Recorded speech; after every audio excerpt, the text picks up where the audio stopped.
Good morning, Ron.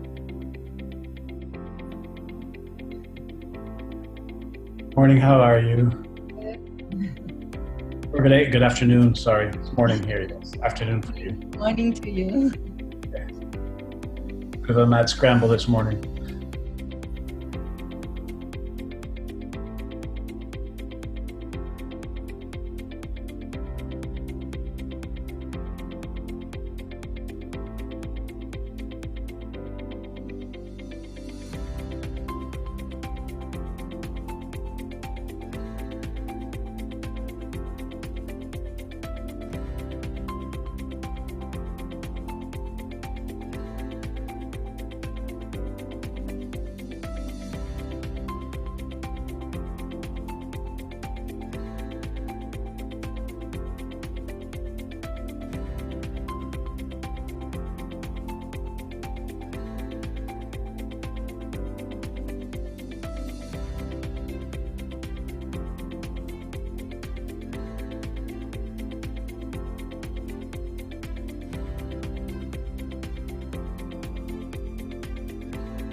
Sawadee Good afternoon, executives, distinguished guests from ASEAN, ladies and gentlemen.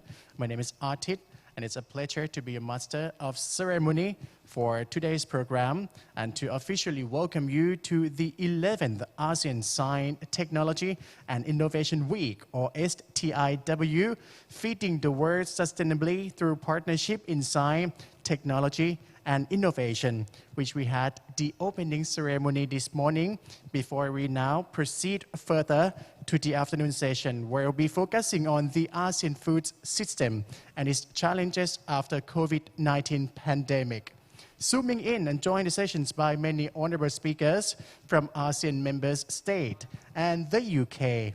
Also, and it's very privileged to have a moderator for this session, Acting Department Director of Food in the Police of National Science and Technology Development Agency, or NASDA, Ms. Ek Anong Changbua. Ladies and gentlemen, please welcome, and now over to you.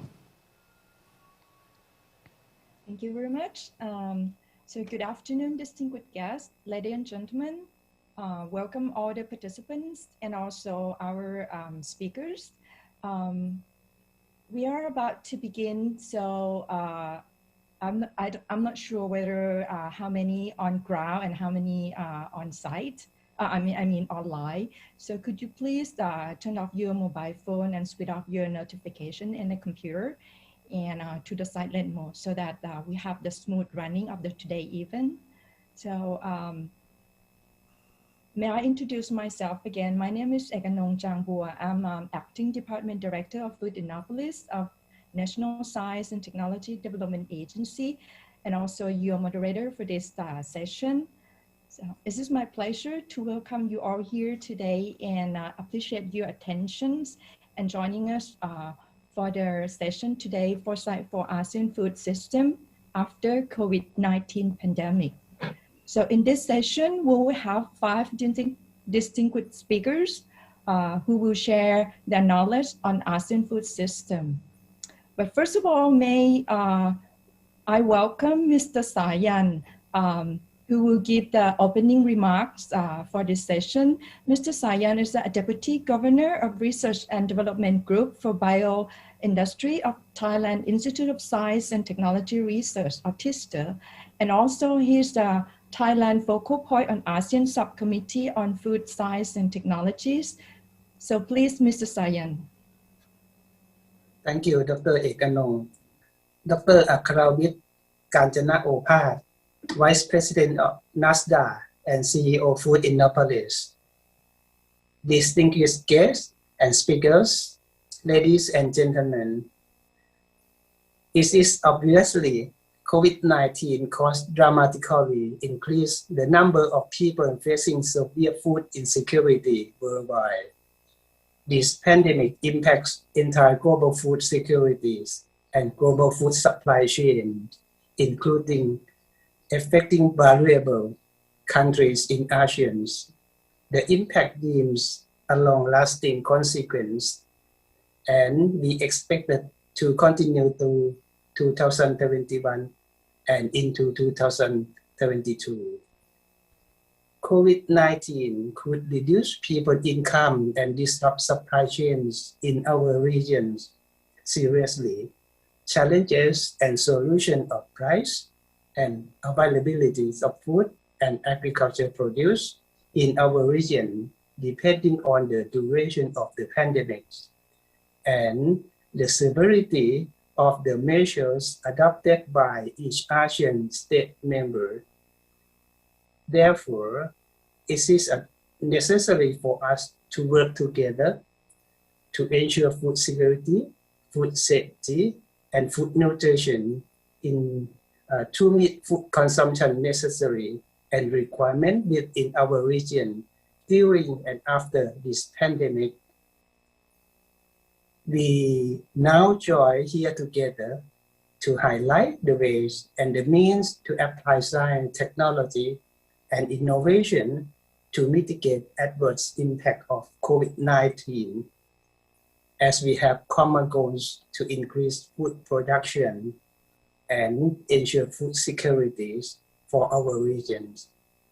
We aim together to stimulate long-term perspectives and measure with our scientific knowledge and experience in order to enhance productivity, sustainability in Asian agri-food sector. On this note, on behalf of Thailand Institute of Scientific and Technological Research, or TISTA, I would like to express our sincere gratitude to Food Innopolis of National Science and Technology Development Agency, or NASDA, Thailand, to initiate and invite TISTA to co-host the event, as well as to express our sincere thanks to a keynote speaker from Cranfield University, United Kingdom, to join together with us in a keynote section of this event. Moreover, to mitigate the adverse impact of COVID-19, it is essential for us to learn and share successful case and effective measure on food security adopted and applied by each ASEAN member state. Therefore, on behalf of Thailand, I also would like to express our cordial gratitude to ASEAN experts and researchers from Malaysia, from Indonesia, from Singapore, to join together with us and invited guest speaker in a panel discussion of this event. Your kind sharing will provide useful guidelines and best practices to us on how to address and tackle with these challenges effectively. Lastly, I wish today's event foresight for ASEAN food industry and post-COVID-19 pandemic come with the every success in all aspects and create the fruitful outcome beneficial to our region and global onward. Thank you very much. ขอบคุณครับ Thank you very much, Mr. Sayan, for your warm welcome speech. So without any further ado, may we proceed to the keynote session on global food system in a post-COVID-19 pandemic and the challenge of ASEAN.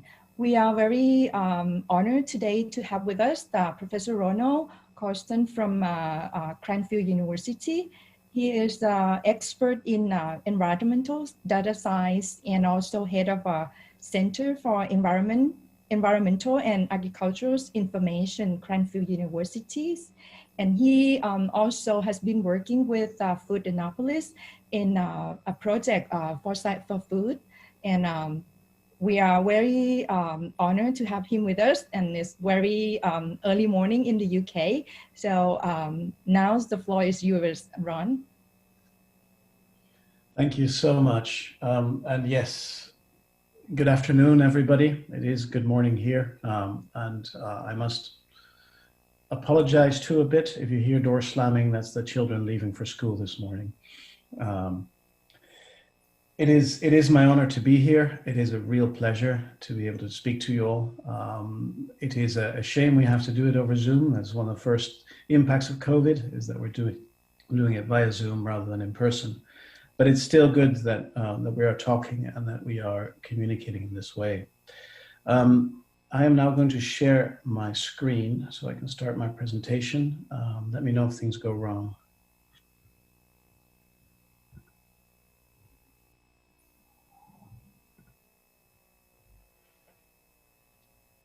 Good, I can see that everybody can see my slides. That is fantastic.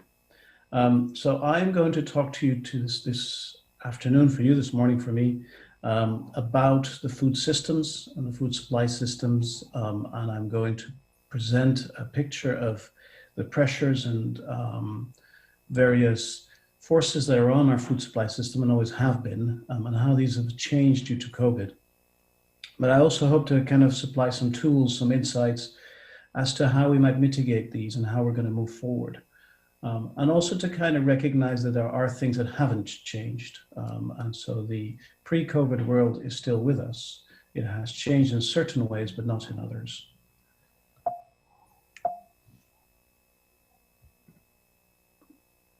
There's a report that the UK government did. It's now 2011, so it's slightly outdated, but it's still very present because it was an exercise in foresight where they looked at the global food supply chain. It was the future of food and farming. This was published by the Government Office for Science. And really they stepped back and looked at all the pressures and all the drivers that were going to impact food supply chains, food production, some of the pressures on them. And I'd like to start with just painting a global picture where we're at with food and agriculture. And then some of the underlying dynamics that are coming with it. And of course, me being an expert in digital, I will bring in digital because to me, the solution to a lot of our problems is around digital technology. And then I'll broaden out and I'll start talking a bit about how things have changed and transformed due to COVID. Some for the better, some for the worse, and some of the mitigating factors we can do against that. So the global let me just get rid of the faces. Sorry.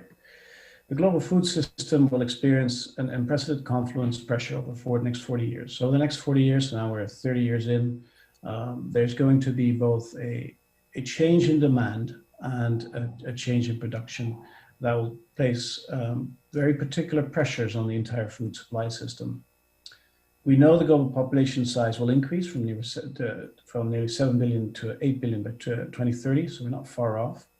And probably over to 9 billion by 2050. So we have a large population to feed. Even though it's starting to tail off, that population growth, it is still a very large population we have to feed.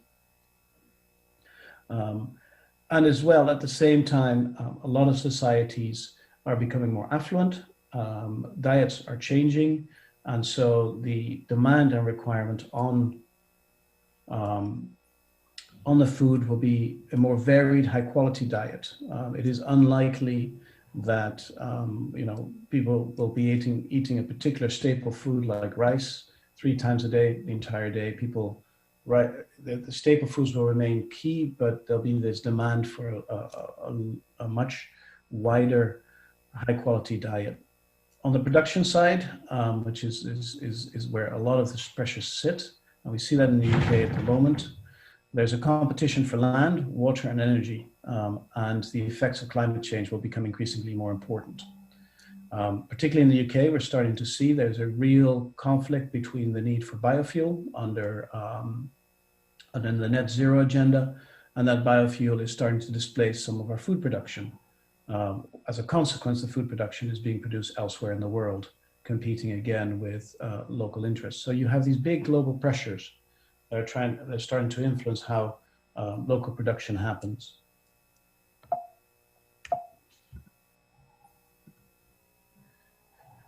We also know, and everybody is very clear about the environmental footprint of food as it stands at the moment. The food supply chain itself produces about 26% of anthropogenic greenhouse gas emissions. That's quite impressive. A quarter of the global greenhouse gas emissions is from the food supply chain. It produces a 32% generally of terrestrial acidification and almost 80% eutrophication. So in essence, it's causing the soil to become more acidic, so it can grow less, and the nutrients that come off it cause eutrophication. So in essence, the entire aquatic system gets impacted. Farming fundamentally alters the species composition. So under the biodiversity agenda, farming is in competition with that unless we do it right. And it certainly changes and diminishes ecological resilience. And I'll talk a bit more about that later. At the farm stage, 61% of the food's greenhouse gases is produced. So even though we talk about the food supply chain generating 25% of the total anthropogenic greenhouse gases, 60% of that is at the farm itself. And clearly, producing food has a big environmental impact in that sense. So we've got a whole set of needs, and I've kind of have that in that particular column to the right. And now I need my reading glasses. So it'd be balancing food demand, balancing the future demand and supply sustainability for affordable food. So in essence, we have to balance the future demand and current demand with supply. We have to do so sustainably, and we have to do so to ensure that food is affordable. That's our first challenge. The next one, of course, is to ensure that there's adequate stability in food supplies. And this is not only in terms of food scarcity, but it also becomes very, very important when you start talking to the big food producers. They need adequate and resilient supply of their prime material in the food industry. So that stability is both in terms of feeding people, but it's also in terms of the entire food supply system and those core ingredients that are needed to produce and manufacture food. Of course, we need to achieve global access to food and end hunger. We need to manage the contribution of the food system to mitigate climate change and environmental degradation. And we need to maintain biodiversity and ecosystem services while feeding the world. So those are the kind of challenges that the UK government identified at the time were really pressing on the global food supply system and global food. And in essence, what they also recognize, which is the section to the left here, is that any one of these pressures, any one of these challenges is tremendous. Together, they become quite difficult, a major threat that requires strategic reappraisal about how the world is fed, because there are 4 or 5 challenges there that in effect together become very hard to resolve. So what they suggested to the UK government, more generally governments, is that when you think about food and food systems, you need to take a step back and take a wider view than just purely at primary production or at food manufacturing. You have to take into account this wide view of all possible pressures on the food system. And I will illustrate that in a bit with some work we did with Foodinopolis, where we applied these particular rules on the Thai food system. Policymakers also need to recognize food as a unique class of commodity. And so we eat, we live because we eat. So food is everything, and it is such so in the Thai culture. It's certainly the fact in all other cultures. So when you start talking about food, it's a strong emotive cultural issue, as well as a nutrition, economics, and food security element. So that wider view has to be taken into consideration, and you have to take into account that food is not just another industry. And this particularly was sent to the UK government, because the UK government has a tendency of thinking of food in a perspective of saying, well, it only contributes 0.1% of GDP compared to some of the other big industrial sectors, so why should we focus on it? Well, we have to focus on it because food is far more, and it's a very different commodity than, say, making airplanes or building cars. And that it's sometimes important to keep reminding the economists just how culturally important food is. So having kind of put out this point of saying, right, we've got these challenges, this is a multifactorial, multi-pressured system with some real challenges in front of it. How are we going to meet those challenges? And at the time, this was pre-COVID, it was very clear that the food sector is undergoing a second or another transformation, which these guys didn't recognize, and that is the digital. So the food system itself is under all these various pressures. Food system itself is changing and changing quite quickly in response to the digital economy. And in order to understand how the food system is changing because of the digital economy, we have to understand what we mean with the digital economy. We cannot see the food sector separate from the wider economic trends and pressures. So in essence, the strength, the power, the prowess that comes from digital is the ability to measure, monitor the natural environment, agricultural systems. We can understand through observation and cheaper sensor systems exactly what goes on where. We can become more precise. We can also start generating larger, more interesting, complex data sets, so we can understand more about the food supply chain about the food production and some of its drivers. And again, I'll have some examples around that. So the combination of data analytics and sensor capability also provides novel and cost-effective approaches to monitoring these systems. So I'm pretty sure this is a trend across all Asian countries. It certainly is a trend here. AI, digital technology is one of the key strands that governments are pursuing. But that this key strand is in essence critical to understand, to providing the tools that allow the food system to meet the challenges that are forthcoming. And it's happening. The revolution's already happening around food and big data. You know, there's articles, you can see this. This is a study by Deloitte analyzing what the big emerging technologies were going to be in food. And as you can see, a lot of it is around digital, inventory network optimization tools, sensors and automatic identification, and then predictive analytics has come up to 38. And you get articles like the right, big data is going to help feed people, but feed 9 billion people by 2050.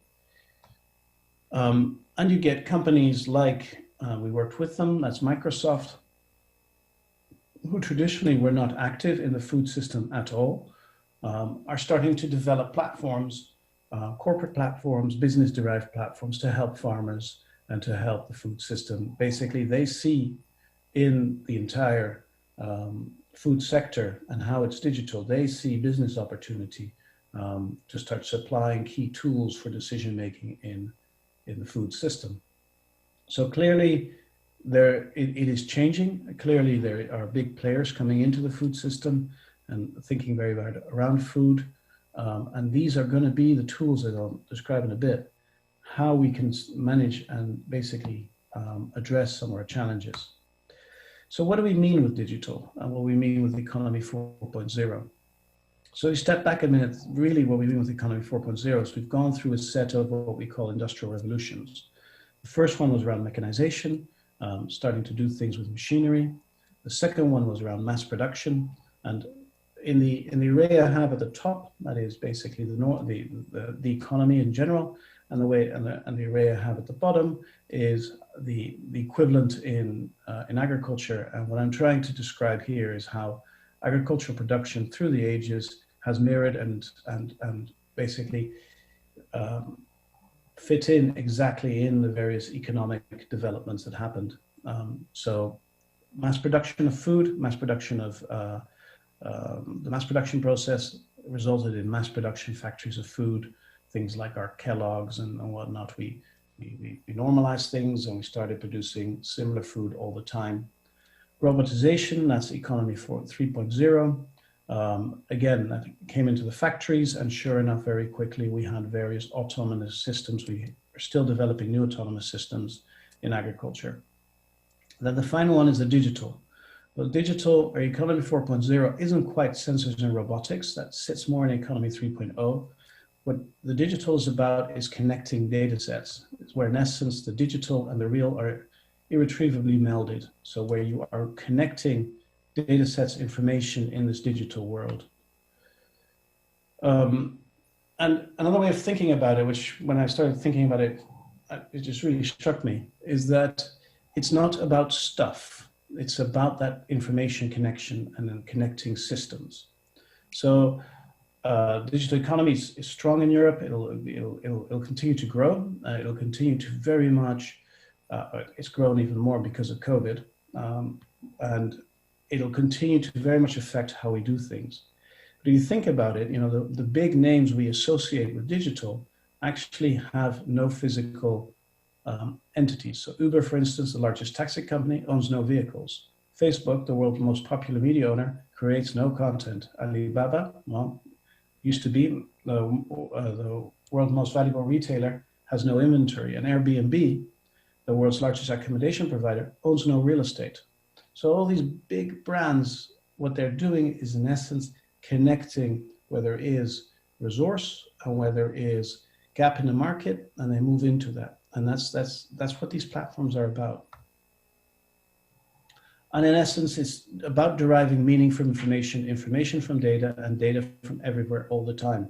You know, this ubiquitous connectivity. Everything is going to be connected. Your cell phones are going to connect to your houses, are going to connect to your fridge is going to connect to the supermarket, and it'll order that way.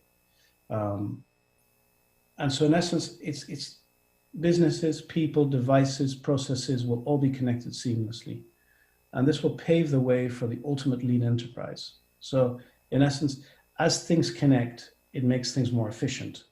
And this will not become a nice to have differentiator, but it'll become an imperative for any business. And this is again a view from Deloitte. So we're heading to a point of ubiquitous connectivity, of virtual immersion, of understanding and interacting with the world in a very different way than we used to. And the amazing thing in a way is that COVID has accelerated this. I mean, I'm giving you a keynote speech now through Zoom. That experience is entirely digital. Basically that human connection we have had to break because of COVID has been replaced with digital tools. So a lot of these things that I'm talking about have in essence accelerated because of COVID.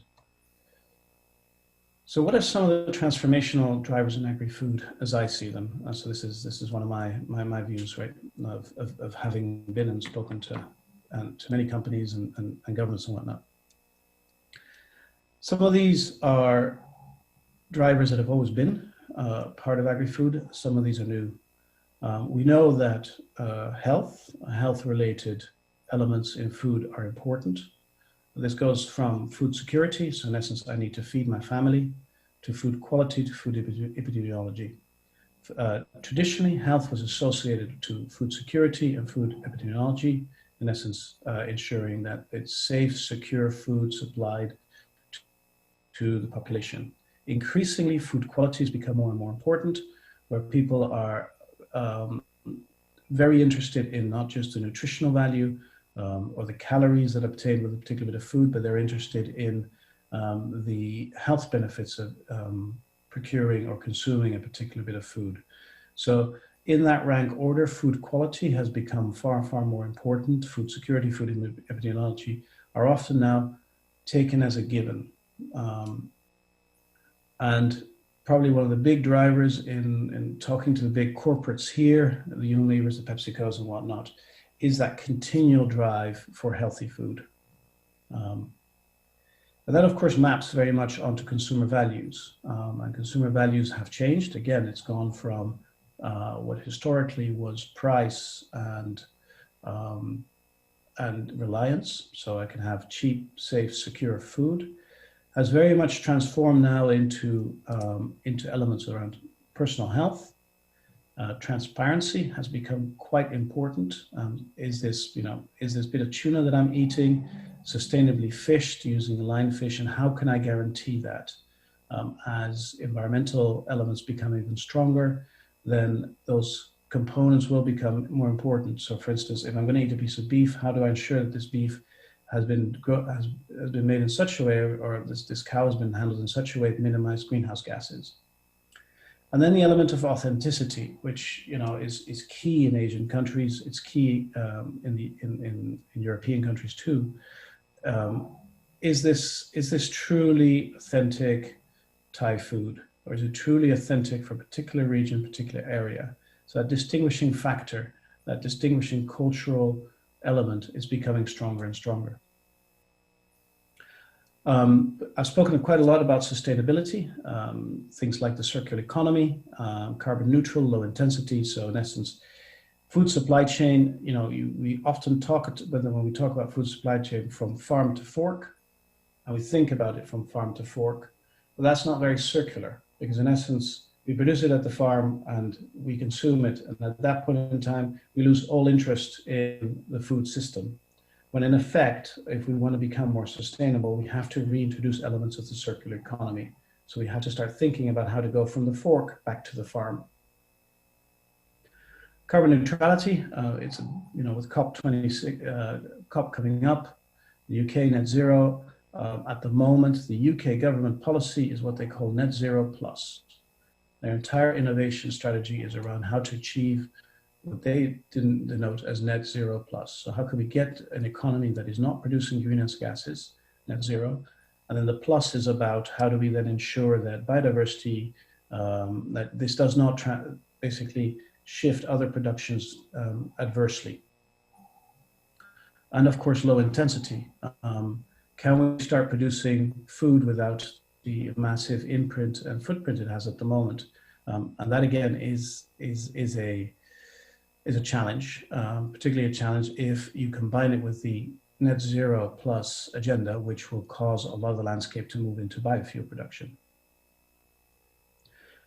Then going across supply, distribution, and digitization. So distribution and supply are similar, but the big transformational drivers in supply is resilience and quality. Can I get, as a food manufacturer, good quality prime ingredients? And can I ensure that supply, not this year, next year, but for the next 10 years? Because if I work for a corporate, then I am projecting where I'm going to get my tea, my coffee, my cacao, my vanilla, my oats, et cetera, not today, but today in the next 10 years. And of course, then we start talking about societal resilience, food supply system resilience, and that becomes very interesting. And quality, good quality ingredients from which I can manufacture what I need. Distribution has become entirely digital, very much mirrored on the Amazon. So now we have a lot around what we call the Uberization or e-commerce. So in essence, a lot of food is starting to be bought online and delivered to where people are at. So the idea is a thought process, particularly in the West, around that this is the end of the big footprint supermarkets. So the Walmarts and the Tesco's and the big box supermarkets, because it's simply easier to order your food digitally and,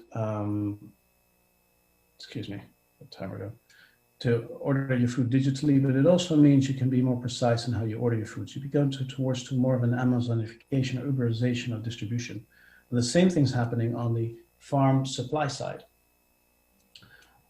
So that kind of feeds into this digitization process. So the connectivity element, can farmers be directly connected to consumers, breaking the link to a lot of the middle production, making it more efficient, but as a consequence, changing the economic structure of your food supply chain. And that's key particularly in a lot of Asian countries where food gets produced by a farmer and sold on, and it basically goes through a whole set of distributors before it reaches the consumer. Can digital tools enhance and increase productivity performance? We know it does, because we've seen it in other sectors. The moment you digitize, you become far more productive. But as a consequence of that, you also shift your labor force and your labor profile. This will be a key driver in Asian countries because it's very clear that farming communities are diminishing in terms of population. Young people aren't interested in being farmers in many Asian countries. And so in that sense, that digitization, the productivity and performance that come with it will become a natural thing because it's the only way to ensure production and maintain production with a far smaller labor force. The other thing I just quickly wanted to comment here is a piece that I came across. I was talking to an investment banker, actually, which surprised me, but they were talking, there was a company that was basically, its entire platform was around supplying food, but it made its revenue by connecting consumers to key producers and through the advertisement of that. It didn't make its revenue actually from selling food, which I thought was very interesting. So we're heading towards a point where we've got players in this sector that are obtaining revenue from being in the food sector, but they're not obtaining revenue from making food, which was quite surprising when I heard that. But actually, if you think about it, if you're into investment and into capital investment, the primary food productions, the Unilevers, the PepsiCos, they have returns, but the returns are fairly stable over the years. They're not growing. And the margins you get in food production in Tesco and the supermarkets as well as the big food producers, are small. So if you can start generating margins and revenue by supplying food, but not by selling food, then suddenly you have a space to grow. So digital agriculture makes sustainable agriculture. So how does this map on to sustainability? So we can become, through systems thinking, we can generate a circular economy. We can empower the consumer by making the right sustainable choices. We thereby, by using modeling, we can integrate the ecological and the landscape perspective, again, through systems thinking and by being more precise and better understanding how the food system works. We become carbon neutral. But the key thing is we can become more precise in how we, in essence, produce and consume and think about food. Here's some examples that I'm going to talk about. And I'll come back to this one later. This one is with Unilever, and this is an example of tea production. So tea is one of the most management-intense crops there is. You can see in the bottom right-hand corner the pluckers. This is in Kenya, plucking tea. So this is still quite labor intensive. And we designed with Unilever a digital decision support system, which is that little box on the right. This was a collaboration between Unilever, Microsoft, and ourselves. So that's Power BI, which is a Microsoft product. And in essence, we use satellite information, which is the 2 slides to the left, to decide both where to harvest and what the quality of the tea leaf will be when it gets harvested. And to help manage where the pluckers have to go, so to help manage the crop. And this has led to quite a substantive saving in both labor, because now they don't have to walk every field, but also in terms of fertilizer application, because they can now monitor from the satellite information what the quality of the crop is, and thereby they don't have to blanket fertilize the entire estate. And the consequences of that is there's far less fertilizer runoff. It's more precise, but it's also more sustainable. But key also is the economics. They're using far less fertilizer and far less manpower, so it also makes business sense. So here you have a nice example of something where digital tools with a decision support tool using sensors and remote sensing have led to a set of very clear business advantages for a large food manufacturer. This is some of the stuff that we do at Cranfield. So on the top you have a hyperspectral drone. In the top left, you have a typical field in the UK where we're looking at nutrients and their ability to supply food. And then the bottom left-hand corner is our multi-sensor platform. So this is where we have every sensor that, LiDAR, hyperspectral, RGB, so all the possible sensors that we might be fitting to these drones. But because we can do that in perfectly controlled conditions in the glasshouse, we can generate 3D models of a crop. So that is this example I have to the right bottom hand corner. And you're seeing there a 3D model of wheat. We've done the same thing for tea. I haven't done it for rice yet, but we will.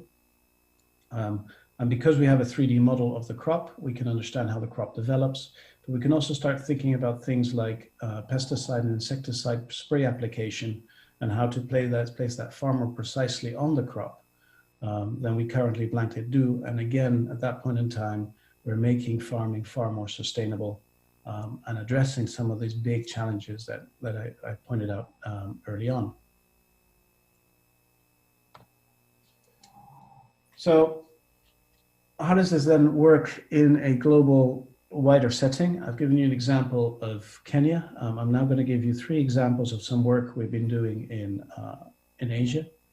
The left one is the Punjab, that's India. And what you see there is a visual representation of what is in essence what we call a digital soil map. And a digital soil map is a digital reproduction of the soil and how it behaves and how it can sustain agricultural production. And in the end, we always come back to 3 things really with agricultural production: soil, water, and nutrients. Those are the key things that come in. And without those, the entire food system just doesn't work. And one of the things that we were interested here is understanding what the constraints were to food production. So what you can do is you can use a crop model or a mathematical model that predicts what yield and what kind of agricultural production you should have in a given area. You then compare that to the actual agricultural production that's produced in that area. And the difference is called a yield gap. And that yield gap basically tells you the potential that that area still has of producing more food. And in Asia, the yield gap is quite large. There is still a lot of potential to generate more food and more agricultural production from existing fields. And in essence, if we have to meet those challenges that we want to meet, then we need to address what are some of the fundamental factors that are causing that yield gap. And in the case for Punjab, we were interested to understand how much of the yield gap was a consequence of salinity, a consequence of soil problems, and how much were a consequence of management issues. In other words, the farmers were making inefficient decisions around crop production. So we produced this map using digital technology and with farmers that in essence identifies where the soils are the constraint and where the soils are not a constraint, but it's actually other decisions that are causing this yield gap. Where the soils are a constraint, at that point in time, you can go in and do mitigating factors around that.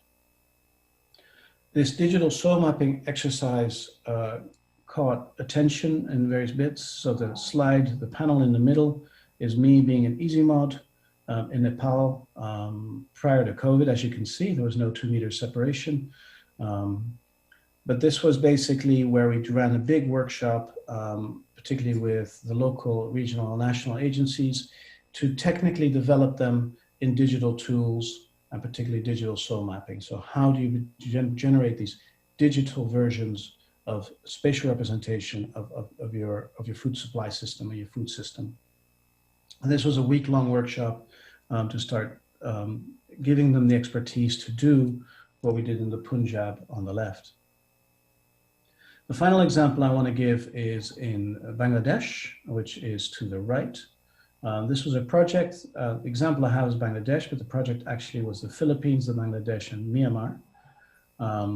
And in essence, we were interested there in how various heavy metals, particularly arsenic and cadmium, were being introduced in the rice supply system for whether it's industrial or from groundwater.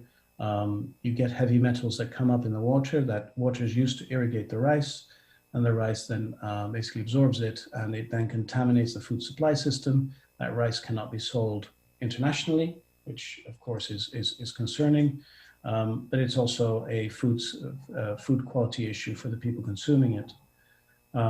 We were looking at developing and understanding which rice varieties were least likely to have the heavy metal contamination, and how much the process of planting rice, irrigating rice, or whether to irrigate it beforehand or to not irrigate at all, that combination of the management practices around rice production and at what stage irrigation happens, and the rice variety type, could we come up or could we find natural varieties that basically are far less prone to absorbing and taking up heavy metals, and thereby having a far safer food supply system without having to massively change how they irrigate or where they get their water from. And again, this is an example to the top right. You can see a digital map of the likelihood of arsenic contamination in the rice. And that's again, a digital product, which can be used by policymakers and by others to start determining what the likelihood is of a particular bit of food supply being at risk. And there you'd focus those rice varieties in those areas and then use digital technology to work with the farmers. So this gives you a flavor of some of the projects we've had in Asian countries and where we started developing these digital tools and digital technologies. I have, of course, one more example, which I'll start talking about in a minute. As you move on from that, this is a very busy slide, and I'm sorry for that. But what it basically describes is, if you think of what I just spoke about, these tools and technologies that allow us to monitor the current state of soil, the current state of the food production system, then in essence, what we start dealing with are things like soil quality, soil health, soil resilience. So in essence, where is it that the soil is functioning well and where do we have problems with it? And that's very hard to measure. It's very hard to understand. And what we developed was a big, so the panel to the left with the blue circles is in essence a representation of a very complicated model that associates all the various different elements in to soil quality health. And you should recognize a lot of those from what I've spoken about before. Forage for animals, productivity, water quality, phosphorus surplus, soil structure, greenhouse gases, nitrogen surplus. So in essence, this is a complicated model that describes the agricultural production system and its good health. And to the right, in those green and blue boxes, are the main factors that are the drivers in this particular model of the agricultural production and its quality. So things like the environment are key. Phosphorus surplus, as you can see, is not that important. The air is important. Greenhouse gas balance is important. Productivity is key, and forage yield is important. With air, we mean the porosity of the soil. So we have this massive model. It's a good digital reproduction. In essence, it would be what we call these days a digital twin of the agricultural production system. What do we do with it? Well, we run it then on a national map. And in essence, the panel on the middle tells you the soil quality health. So it tells you how good quality a soil and a system you have. The panel to the left with the big red marks is another exercise we did where we modeled the resilience of the soil, of the agricultural system to stress and to perturbation. One of the things we're thinking about, when we talk about events like COVID, it's the resilience of our ability to respond to these events that matters. Well, can we measure and understand that resilience beforehand? Yes, we can. So once we map out how resilient a system is, an agricultural production system, we map out what the quality of that system is, we actually end up with a map to the bottom right, which is the interaction of the function with the resilience.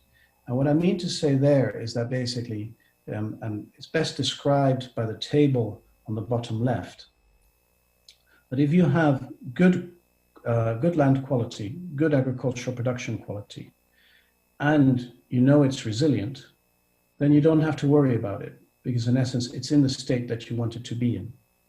If you have good land quality and it's not resilient, then in essence,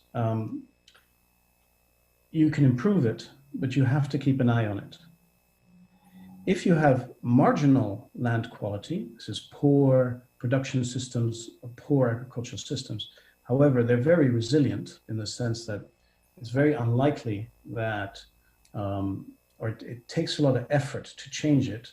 At that point in time, your opportunity for improvement is very poor. It's not worth going into those systems and understanding them.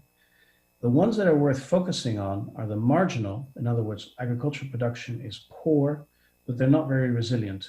Because they're not resilient, your investment opportunity is highest in that.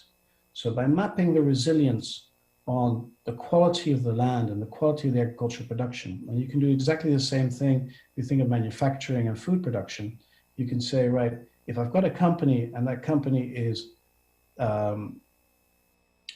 producing poor return on investment, but it's very hard to change that company for a variety of reasons, then it's going to take a lot of investment for me to turn this company around and make it profitable.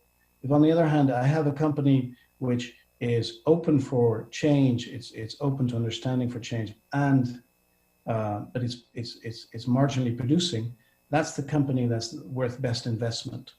So from a policy making, these kind of maps, this is the UK, but it could be Thailand, could be India, could be the Philippines, could be Indonesia. From a policy government perspective, once you start looking at these maps, it tells you where it's the best place to put government investment in maximizing your agricultural production. So instead of what we do at the moment, which are these blanket, everybody gets agricultural subsidy, it allows us to focus that on the places where we get most benefit from it, by combining that resilience with quality. So let's go back to the food for foresight. So I've kind of given you a feeling of various tools that we have, digital tools on how we can address some of these challenges. But we've got to step back a minute and understand, okay, but how does this then map onto and relate to Thailand and Asian countries? And how does this relate to COVID? So just a reminder, you know, if you thought about the slide before with the report, we have a whole variety of drivers and challenges, and any one of these is a substantial challenge. Together, they constitute a major threat. So we have a strategic reappraisal of how the world is fed, and we did a strategic appraisal of Thailand in that sense. Likewise, policymakers need to take a broader perspective. I hope I gave you some tools that give you that broader perspective. And policymakers need to recognize food as a unique class of commodity. And again, I hope I illustrated through the various products how unique food is. So another part that came from this report was that the decisions about acceptability of new technologies need to be placed in context of competing risks. The potential costs of not using a new technology must be taken into account. So the counterfactual. So necessarily, if we do not apply all these techniques, then what happens? The new technologies may alter the relationship. I think I described that between the commercial interests and the food producers. And we need to think about that and be conscious of it. There are multiple approaches and much of it can be done, but it can't be any single particular technology. Again, I hope I described the whole set of technology we have and how to apply that. The appropriate new technology has the potential to be very valuable for the poorest people in low-income countries. And to me, the Bangladesh example was a very nice example where we were using digital technologies to help people that really are, that were subsistence farmers within a context.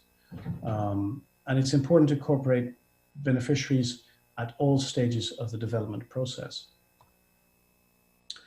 So in the final 10 minutes, I'm going to talk about university and industrial links that we worked with Food for Foresight, and I'm going to touch on COVID briefly.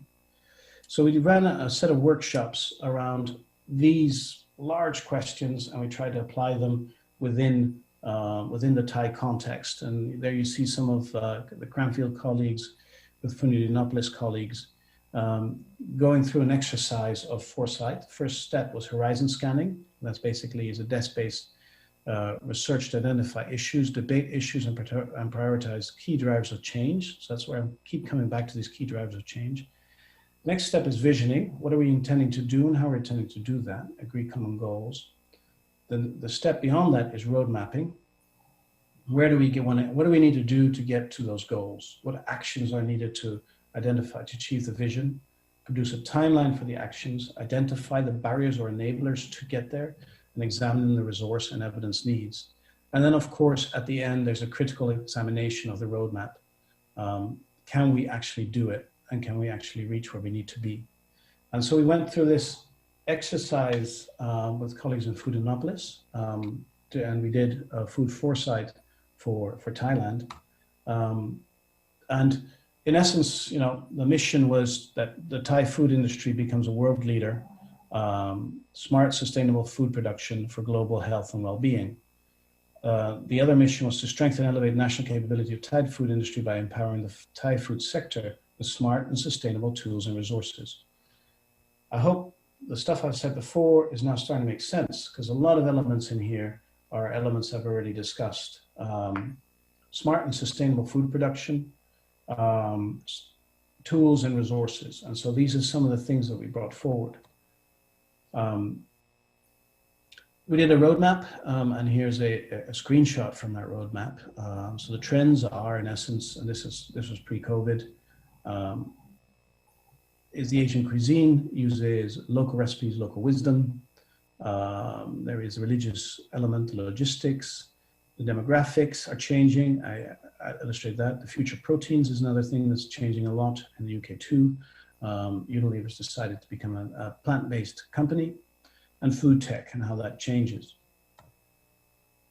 So in essence, there was a plan out, short-term technology acquisition to build a platform, high skills human resource development, co-creation of the whole process, strategic planning for food and innovation, food research and innovation, funding policy for food research and innovation, and so forth. And you can see how the exercise of this foresight actually starts mapping where things come on and how to plan food and food production system into the future. And frankly, in many ways, this exercise is still valid. There's a lot of elements here that are key and need to continue, particularly the last one, Thai food brand to become the global brand. And at the same time, COVID has brought in some challenges around there, a health literacy of consumers, etc. So to a degree, there's a remapping exercise that needs to be envisioned somewhere in the future where we revisit this and review it within COVID. But I'm going to give some examples of how I think it might work out. Now we come to a point where I got involved and I had to make it digital. So this is a Latin hypercube. Latin hypercube is a way to understand and model the world. And so in essence, I took the outputs from the Food Innopolis exercise and I tried to map it onto a multidimensional hypercube, which is a modeling environment, a modeling framework to map out the Thai food supply chain and to understand the gaps and opportunities. So in essence, imagine Thai food system as a multidimensional hypercube. It mapped the Thai foods with a hypercube across all dimensions, farm to fork. So opportunity map are the areas within the hypercube where no current foods exists to determine scope for new foods. Constraint mapping, which hypercube areas are off limits, constrained or unattractive, unethical, non-compliant, unappealing, and environmentally unfriendly. Can new dimensions be added? And in essence, can we make this hypercube a tool which allows us to do this foresight digitally and continuously update as new challenges emerge? And that kind of then maps onto some other questions. How do we actually represent the Thai food system on hypercube? How do we engage with stakeholders? How do we capture the complex, represent the complex data that come from food systems? And then ultimately, can we use AI to navigate this hyperspace? And this to me is the exciting bit. We can start doing foresight with AI. Can we use the hypercube to explore and drive creation of new adjusted foods? And can we lead the hypercube system to optimal solutions? Can we identify successes? So this is then the next stage, as it were, from that foresight exercise. But at the moment, I just did a mapping exercise. But this gives you a flavor of the kind of tools you can start getting out of that. Right, so where did COVID come in here and how are we going to deal with COVID and think about COVID? Here I have to put on a different hat. I work for the UK government. I have a role as a digital champion for a particular part of the UK government called NERC, Natural Environment Research Council. And when COVID hit, we had exactly the same problem. How are we going to incorporate and think about COVID and how is COVID going to change the world? And in essence, we ran a series of hackathons. And I think this is exciting and it's something that I can really see as a very valuable tool to address some of the Asian food challenges. And in essence, we did 4 hackathons. Some of them are unrelated to Asian food. One was around air quality, but the hackathon 2, 3, and 4 were very much related around food. One was around what we call building back better. So once we come out of COVID, we have a unique opportunity to build back better, to in essence, generate a new society in different ways. And how do we do that? How do we ensure that the natural environment gets respected in building back better? As ecosystem services. And finally, one around visualizing risk, right? And this was around visualizing risk of COVID, but equally that visualizing risk hackathon very much went into how do you understand risk, how do you express it, and how do you present that on an app and tell people about a risk. And this is very relevant to food systems because you're also continuously thinking about risk as well as opportunity. So if we go back to the transformational drivers of agri-food, now with COVID, food epidemiology has become critical, although it's very unlikely one gets COVID through food. The consumers become quite aware of the epidemiologic aspect and how vulnerable life is in the end. So food epidemiology has risen in importance. The resilience of the supply chain has become critical. If you disrupt the supply chain due to COVID, due to people not being able to move around, or pallets and food needing to be COVID safe, it's meant that everything has become a lot slower. The world's slowed down a bit. But on the other hand, the digitization and distribution of food, the digitization process, so these guys here, have increased dramatically. As we sit at home, we do far less. We don't go to the shops as much, particularly in the West. We have become far more digitally aware, and we use digital tools far more. An example is prior to COVID, if I were to go to a restaurant here, I would just go and hope there's a table. Now I don't do that anymore. I go on the restaurant website, I look on their app, and I reserve a table on their app. That tells me I can go, that there's a table waiting for me. But it also allows the restaurant to manage the amount of people they have in it, because they need to be COVID safe. But that has been a digital transformation in the UK, which has been massive, because every restaurant has had to go onto digital platforms in order to reach their customers. That penetration of digital tools is now almost 100% in the UK, and this has been accelerated through COVID. Consumer values, of course, have become equally important: health, transparency. So the clarity of where food comes from, again, that association with health, the consumer's far more aware of their own health, and again, how important it is to be healthy, and that has come through too. So the COVID has accelerated this process of healthy foods for healthy bodies. It has accelerated digitization. It has accelerated the digital penetration of the food sector, and in essence, those are trends that existed there before. What COVID has done is just accelerated these things. So my final slide, which I just want to end on, is, well, what do we do about it all, right? And how do we move forward? And unfortunately, I don't have an example here of an Asian company. These are all companies from the West.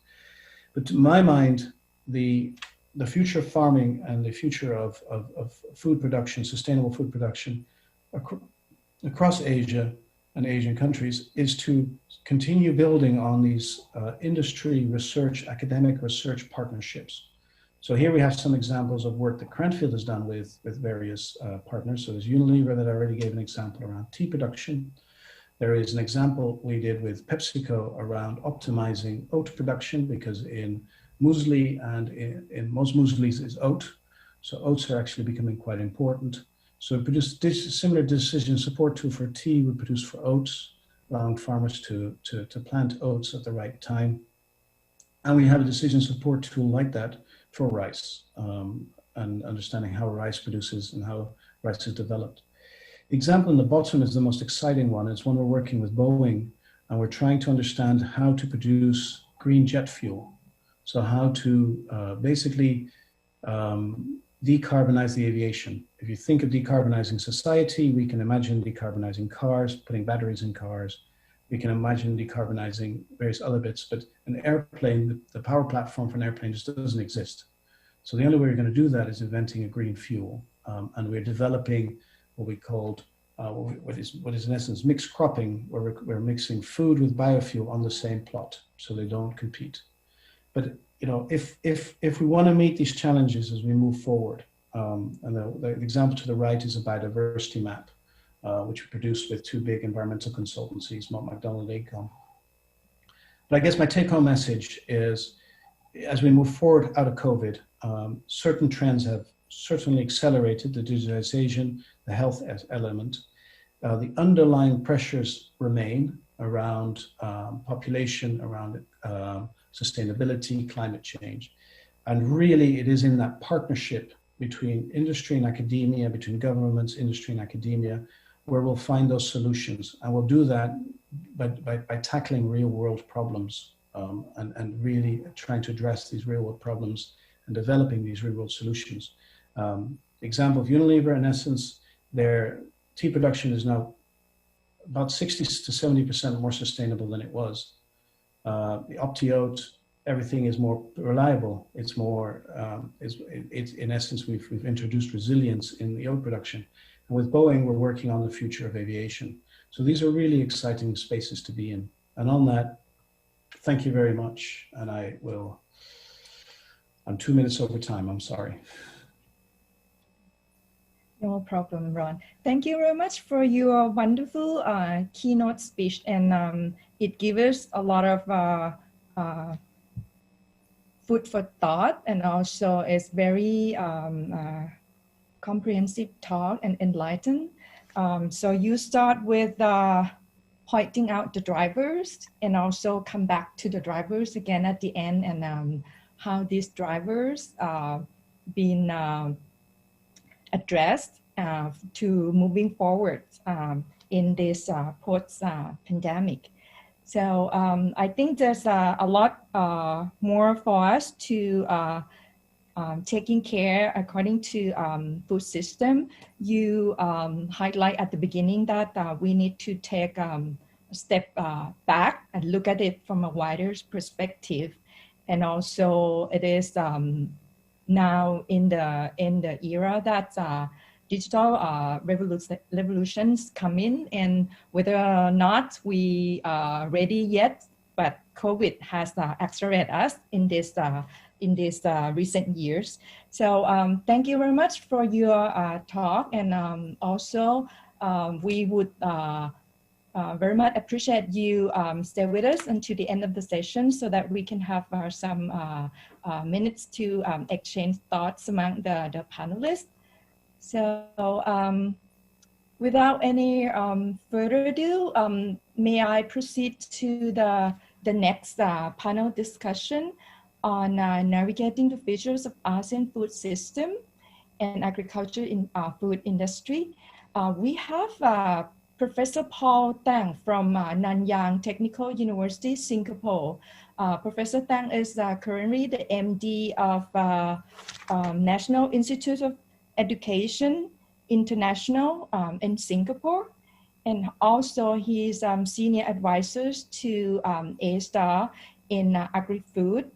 And he also adjunct professor at the Murdoch Universities in Australia, and a senior fellow in Southern ASEAN Regional Centers for Graduate Studies and Research in Agriculture, Philippines.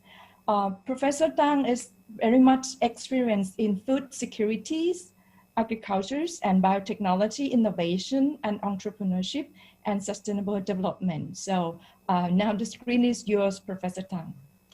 Thank you very much, Kunakino. Let me share my slides. Here we go. It's a real kind of pleasure to follow Ron. I think like you have been impressed by how comprehensive his talk has been. But let me refocus us in this panel on ASEAN again. And basically, I'll share with you a perspective from Singapore. I think if you look at Singapore, it's a small red dot. And today, Singapore's food security is premised on several features. Because of our dependency on ASEAN and the rest of the world, we're always looking at healthy food systems in ASEAN and elsewhere, accompanied by basically uninterrupted supply chains. But our model for food security today is also premised on what I call a 10-90 model, 10% self-production and 90% imports. But COVID-19, in fact, has intensified our thinking to evolve the system into a 30-70 model. You basically 30% self-production and 70% imports. Now, for years, Singapore has been adopting what the FAO calls the self-reliance approach to food security and food systems, which really advocates a certain level of self-production, but the bulk of food supply is imported. And as a country, you can do this because of the high household food affordability, which in turn is based on high GDP per capita and low percent of household income spent on food. Currently less than 10%, one of the lowest in the world, in fact. But, and this is where the big but is, COVID-19 has really forced a rethinking of what is needed to assure food security and sustainable food systems under what colloquially is called the new normal. And the impact, of COVID-19, I think has been, articulated by several of the previous speakers. In terms of Singapore, we would definitely, admit that COVID-19 has disrupted economic planning, which gives us a high GDP per capita, and it certainly has upended gains in both poverty reduction and food security. How has this happened? If we look at the ASEAN region, and this is quite common to other countries as well, there have been supply chain interruptions from farm to the consumer, and also the other way around. Supply chain interruptions for inputs from the suppliers to the farmers. And for a country like Singapore, almost all the inputs come from outside the country. Okay, and we're also very watchful of export bans or reductions from exporters, Thailand, Vietnam, and so on. And then the labor shortages for farming activities and also for retail activities, which I think we've all faced in the ASEAN region. And of course, at a very important level, the decreased food purchasing power due to increased unemployment. And in several of our ASEAN countries, at least 2 of the 10, we have a lot of daily wage workers in the ASEAN region.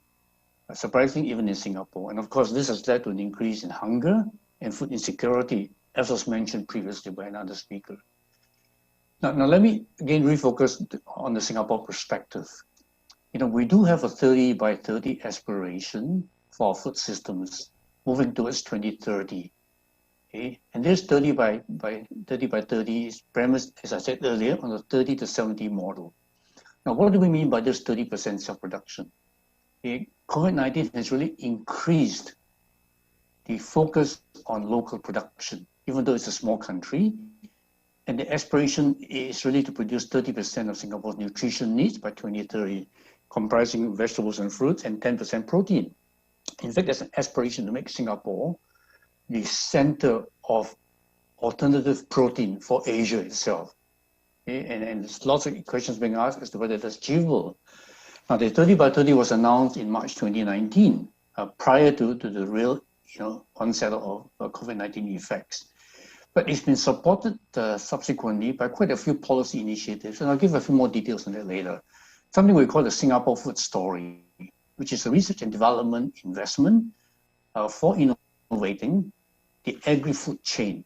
And this has been accompanied by over $100 million of investment by the government. Then, because of COVID, we now have the 30 by 30 Express, which tries to ramp up production. Okay? And that's also been accompanied by a lot of venture capital funding, both seed and also startup funding, okay? And refocusing research priorities. So some of the deltas that we're seeing, in Singapore and anticipate to see going forward, okay, which is one of the themes of this panel discussion, is that what we're hoping to see as a major delta, existing farms increase their productivity with new technology-enabled farming systems. Some of these are digital, others are not. Biotechnology, for example, which I didn't hear Ron mention very much, but we see biotechnology in terms of new breeding methods and new use of let's say, genomic data as a way to accelerate the biological potential of the food system. New types of farms, intensive indoor farming, obviously something that Singapore is getting into very heavily. New spaces of farming, expanding to unused space. And in the urban environment of Singapore, we're talking about rooftops, home-based gardening, and so on. Novel food factories. The old thinking is that food comes from agriculture. The new thinking is that agriculture doesn't have always to come from, food doesn't have to always come from agriculture. Lab-produced food is becoming very common now. Insects from waste valorization, algae, fungi, and so on. But also what Singapore is aspiring to do, for the rest of ASEAN, is to generate new AgTech, okay, for Singapore and beyond. So that's a 30%. Now, for the other 70%, as our Minister, of Trade Industry said in the midst of the COVID crisis last year, trying to diversify further sources of imports of food. Singapore already has a policy right now that we call resilience in imports, which very simply says that diversify as geographically as you can, northern, southern hemisphere, east to west, and also temporally, in terms of timing. Yeah, sign long-term contracts with suppliers work with like-minded countries to protect the trading system, which is also another key important part of ASEAN, boost stockpiles. So this gives you a picture of the 3070 aspiration that we have in Singapore. Now going forward, we are seeing more and more the importance of resilience in food systems being highlighted. I think it's worth stepping back a minute. I know Ron mentioned very quickly, I think what he understood to be resilience. Basically, resilience is the ability to prepare for, withstand, and recover from a crisis or disruption. Okay? So a resilient food system, therefore, is able to withstand, recover from disruptions in a way that ensures a sufficient supply of acceptable and accessible food to all. Now, what we've seen in the ASEAN region is the call in many countries to really increase self-production and shorten supply chains. The Philippines is a good example of that. The more support for locally produced food, the increase of technology, and also the increasing number of new technology-enabled farms, the upping productivity. And again, digitalization is just one of them. Increased investment in R&D and entrepreneurship to stimulate more agricultural production. And finally, obviously, more action to safeguard supply chains and manage the risk of disruption. So this is where one view of what resilience really means to us at the country level, but also the regional level. My colleagues and I, at the Nanyang Technological University, by the way, not technical, we actually wrote a paper in the midst of the COVID-19 pandemic that says that we need a paradigm shift, a shift from reacting to preparing. Okay, and this, in many respects, has been echoed in the ASEAN Comprehensive Recovery Framework for COVID-19. The last bullet point here that was endorsed by the ministers in 2020. And it's very interesting, if you look at the ASEAN Comprehensive Recovery Framework, it talks about 3 phases to deal with COVID-19. The first is reopening, followed by recovery, and then by resilience. And what do they mean by that? They've got various strategies for that. Strengthening human security, which is where food security comes in, was one of the highlights. Moving towards an integrated market. And as all of us who live in ASEAN know, we already have the ASEAN Economic Community, which preaches an integrated market throughout ASEAN, where trade is unrestricted, where producers and those who import come together, okay, to jointly, decide on those supply-demand balances. Of course, the 5th item in the ASEAN Comprehensive Recovery Framework was digitalization. It's something that I think Ron has highlighted very much here. So in our paper, we actually recommended some of these aspects here that are shown in this slide. Now, I don't have time to go into those, but you're very welcome to download this particular paper. I'll give you the detailed reference later as well. Now, I mentioned that Singapore is a small country, and it reacted very fast to COVID-19. But I think there are some learnings here for other countries as well. I think what Singapore is able to do really is to shorten that and articulate, between policy and action. We heard many other countries basically articulate policy changes that were not backed by implementation. Okay? And I think in ASEAN, that's one of our weaknesses. Okay, we have nice policy statements, but very often we don't implement that well, unfortunately. Okay? Which gives us lots of opportunities to articulate much better, really, between policy and implementation. As an example, in Singapore, there's been a lot done just in the last 2 years. Okay? Basically, increased investment in agriculture to increase productivity. I think we all know vertical farms, and I think Ron showed a picture of a vertical farm, where your production per unit area can be 10 times what it is on an outdoor farm. Okay? Now that is significant because then you don't need so much area to actually produce enough of a particular food item at all. And we've done modeling on this, looked at all the figures and so on. Now, what Singapore also did, in the COVID pandemic, during the COVID pandemic, was to introduce this 30 by 30 express. In other words, ramp up production, okay, to shorten the time that we can achieve 30% self-production, which would, in the context of food system resilience, help us to buffer any disruption of our imports from other countries. And the government even went so far as to set up a Singapore Institute of Food and Biotechnology Innovations, or SIGBI, is part of ASTAR. And this now is at the core of a lot of research and also innovations, some of which have applications in outdoor farming. For example, I've seen prototypes now of sensors, probes, that can basically tell you remotely the nitrogen status of a plant without touching it, okay, which is quite an advancement for us, okay, in terms of the other outdoor crops like rice and so on, okay, of which there's a lot of nitrogen deficiency. Then the government has also invested in a lot of new farm enterprises. And surprisingly enough, many of these are not Singapore originated. They're from other countries that have come to Singapore to work on AgTech itself. Yeah? And of course, the government has also now announced in October the Singapore Food Bowl, okay, with a main emphasis on food technology itself. Okay, we don't call it the food, whatever your term was, your food policy, but basically it's a Singapore Food Bowl that we're going into at the moment. And expect to see a lot of happenings, I think, from this space going forward. Quite a few of us academics have been monitoring this scene. And back in 2012, I in fact wrote this op-ed that says that, cities really should be part of the solution and not be viewed just as the problem that sucks food from the countryside. Yeah, we've seen a lot of progress in this. In fact, worldwide, urban farming is one of the hottest areas for investment, okay, in North America, in parts of Europe, certainly in China, Japan, and Korea, now Singapore. So again, pre-COVID, I wrote this commentary about Singapore's decades-long shift away from agriculture, taking a U-turn, and we've certainly seen that happen. And here are just some examples, I think, of innovations that have been speeded up by COVID-19. And surprise, surprise, there are over 400 urban farms or vertical plant factories with artificial light, or what the Japanese scientists call PFAL, plant factories artificial light, in Asia now. Over 400, even in Singapore itself, we've got about 10 of those. And the couple of pictures on the left shows what some of these vertical indoor farms look like.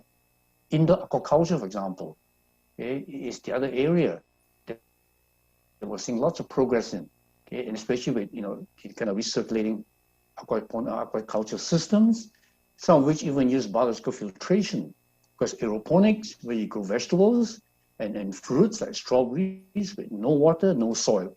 Okay, that's why it's called aeroponics. Of course, rooftop farms.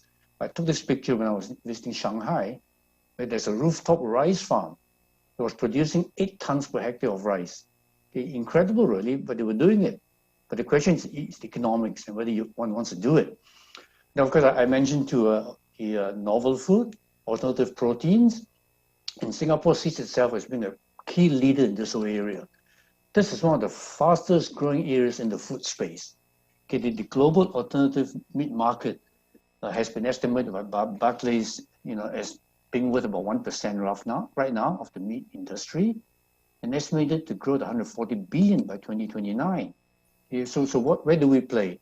Of course, insect protein is one area that is not strange to Thailand or Cambodia or Laos at all. But the question now is, how do you, go beyond just eating crickets as the raw product, for example, or eating raw grasshoppers? Can you process those protein into value addition, okay, in other food products that can help you be self-contained within the country? Because insects, as we all know, are one of the best waste valorizers. Okay? Then there's cellular meat, bioreactors, where you take cells from animals, and of course plant-based protein, which is again one of the fastest growing industries in the US and elsewhere.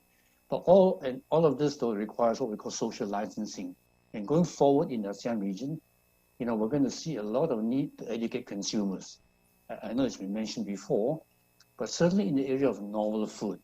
Last December, Singapore was the first country in the world to approve a cellular novel chicken nugget made from bioreactors without having to grow a chicken itself, yeah?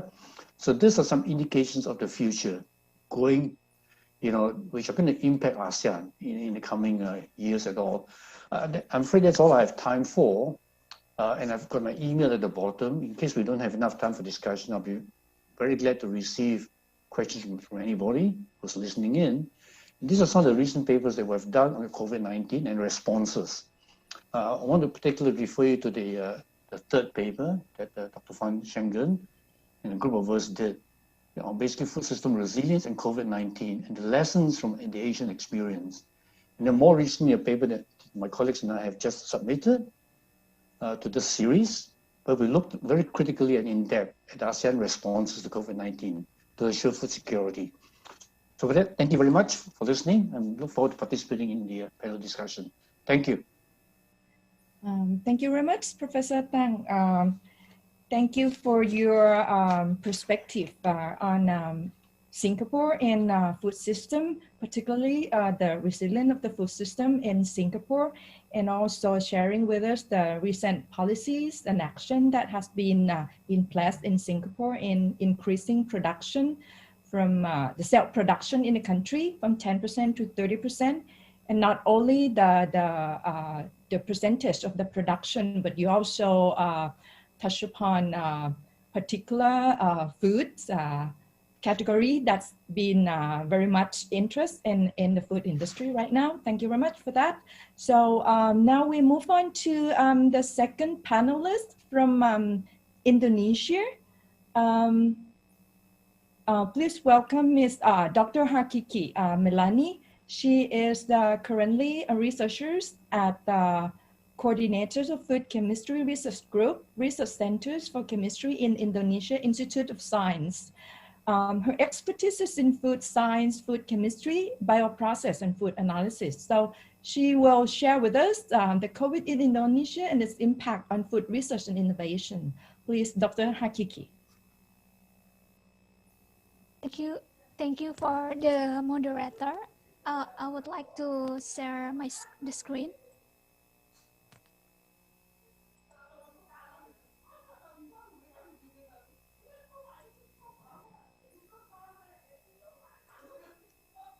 Okay. So I would like to thank the organizer for to join in this panel discussion and share the knowledge and hearing the excellent presentation from other distinguished speakers. So in this panel discussion, I would like to focus on COVID-19 in Indonesia and its impact on food research and innovation. As we know that COVID-19 is a pandemic disease caused by the novel coronavirus and has led to millions of infection and death worldwide, and changing dramatically what we perceive as norms and impacting society, health systems, policies, and business. Since then, the toll of the COVID-19 pandemic in Indonesia has grown more than 1.8 billion confirmed cases with the 52,000 related deaths, but thankfully also with more than 1.7 million being recovered. So in addition to the health-related impact, the outbreak is also triggering an economic downturn affecting the world's poor and food insecure population. The country's immediate priority is undoubtedly to mitigate and contain the impact of the pandemic by encouraging safe behaviors, intervening immediately to mitigate healthcare capacity constraints, and pushing hard on COVID-19 testing.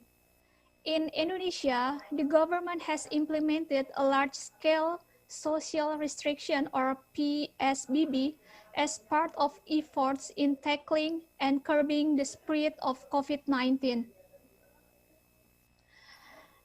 COVID-19 impact has created a new normal definition which affected several sectors, such as healthcare, change in healthcare system, and the need to prepare for possible future pandemic will affect the system structure, supply chains, and pricing regulation, among other things. Second one is government and regulation. There are likely to be called for more strict and cross-sector regulation that provide detailed protocols for the safe operation business with specific implication for the various stakeholders. The third one is technology and innovation. Lockdowns have channeled many people for online shopping, learning, entertainment, and working, and accelerating the shift to digital services. And the fourth one is energy and environment. Working from home, reducing long distance travel and other lockdown habits could lead to a permanent shift toward behaviors that are better for the environment. And the next one is supply chain. Companies and government will seek to address supply chain's challenge revealed by the crisis. For example, encouraging the local source or domestic sources for strategic goods, and also accelerating the digitization of supply chains. And the next one is work habits. The new work habits such as virtual meeting, video conferencing, or remote working solution and flexibility could give rise to demand for in-home service and also encourage the urbanization.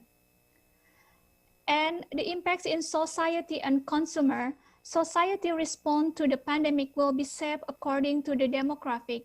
For instance, like the risk population are likely to be more conscious of health concerns. And the last one is social contracts.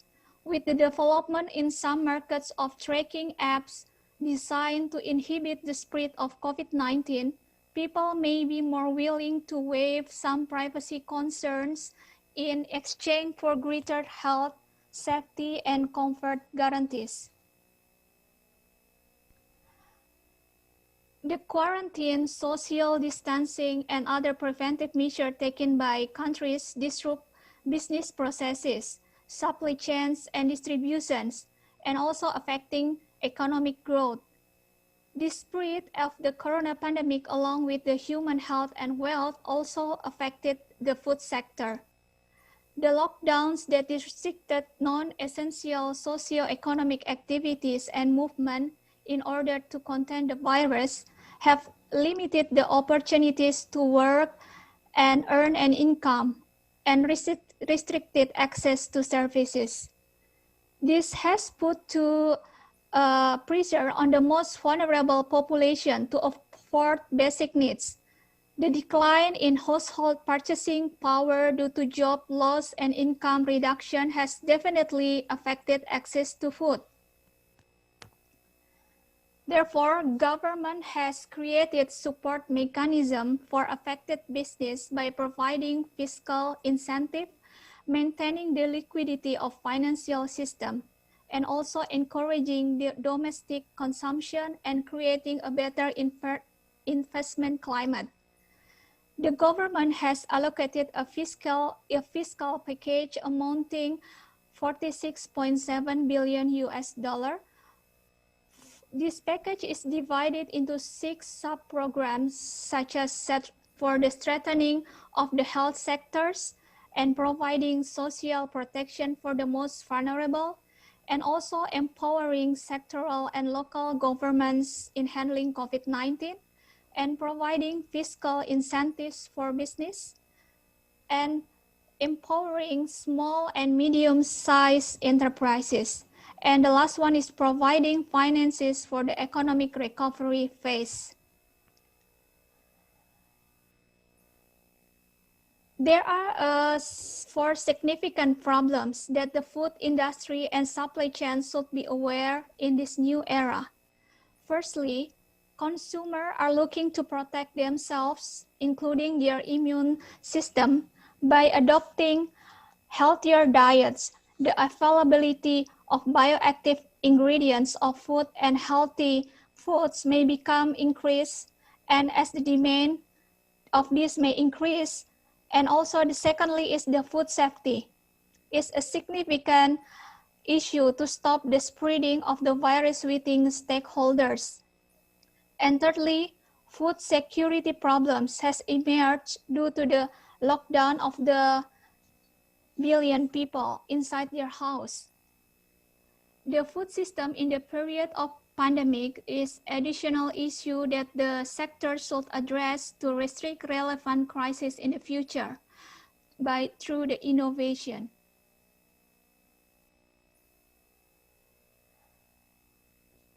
The research and innovation therefore play an essential role in the response to the COVID-19 outbreak. They are also critical to ensure a sustainable and inclusive recovery while boosting the resilience of the production sectors, the competitiveness of economies, and also the transformation of the socio-economic system. The COVID-19 pandemic has set off a set of response from and impacts on the science, technology, and innovation ecosystem in many countries. Science and technology innovation system and policies have a role to play in shaping the direction of those critical pivot points. Indonesia is striving to tackle the COVID-19 outbreak with domestically produced innovation. The Ministry of Research, Technology, and the National Research and Innovation Agency, or BRIN, has formed Research and Innovation Consortium, consists of research institution, university, Ministry of Health, and involves the private sector and state-owned enterprises. This consortium focuses on helping to prevent and detect COVID-19 rapidly through innovative research such as vaccine, supplements, treatment, and the health technology. Here in this slide is some of the innovative products that has been come out as the products of the Indonesia Research and Innovation Consortium. The Indonesian government will continue to encourage the private sector to be directly involved in research and development to produce more innovation suited to the needs of the society. The potential role of food research and innovation. This is the infographic has been published by the WHO. It's like how to boost your immune system. Like good nutrition and healthy diet are essential to maintain optimal health and immune system and prevent communicable and non-communicable disease, especially in this pandemic era. The current COVID-19 crisis is a key driver for the immunity-enhancing products in the functional food market. Increase in the demand for immunity booster functional foods and beverages are due to the breakage of the coronavirus disease. And this functional food industry is seeing a rise in the product that contain immune boosting natural ingredients such as turmeric, ginger, apple cider vinegar, as well as vitamins, minerals, prebiotics, and probiotics. We know that the human body is equipped with a complicated and effective immune defense to protect the body against infection and disease. These complex networks consist of cells, tissues, and organs that specialize in defending against foreign substances and pathogenic microorganisms. Humans have two kinds of immune system, innate systems and adaptive immune system. The innate immunity involves an intermediate or non-specific defense mechanism that activates almost immediately in response to foreign invaders. They work together to prevent and control infection. And the second one is adaptive immune response, which includes both beta cell-based humoral immunity and T cell-based cellular immunity, which reacts much more specifically and powerfully. The pathogenesis of COVID-19 is complicated and multifactorial, involving both viral and host factors. However, it is well established that nutritional deficiency can impair immune function and responsible for the increased susceptibility to pathogen infection and disease progression. Many nutritional food components such as minerals and herbal medicines have demonstrated their ability to maintain, improve, and modulate the innate immune function. Therefore, to control the viral infection and their pathological consequences, the application of nutrient and botanicals to regulate multiple players at different phases of the disease should be considered. Their action may include the prevention of viral attachment and entry, inhibition of viral replication, boosting viral clearance, and balancing the homeostasis of immunity, and also controlling the inflammation and resolving the repair and remodeling process. The functional foods are defined as the dietary items that are modulated to perform one or more targeted functions in the body. So besides providing nutrients and energy, they also provide their benefits in the diet during the effective treatment in the disease by enhancing the physiological response and reducing the risk of disease.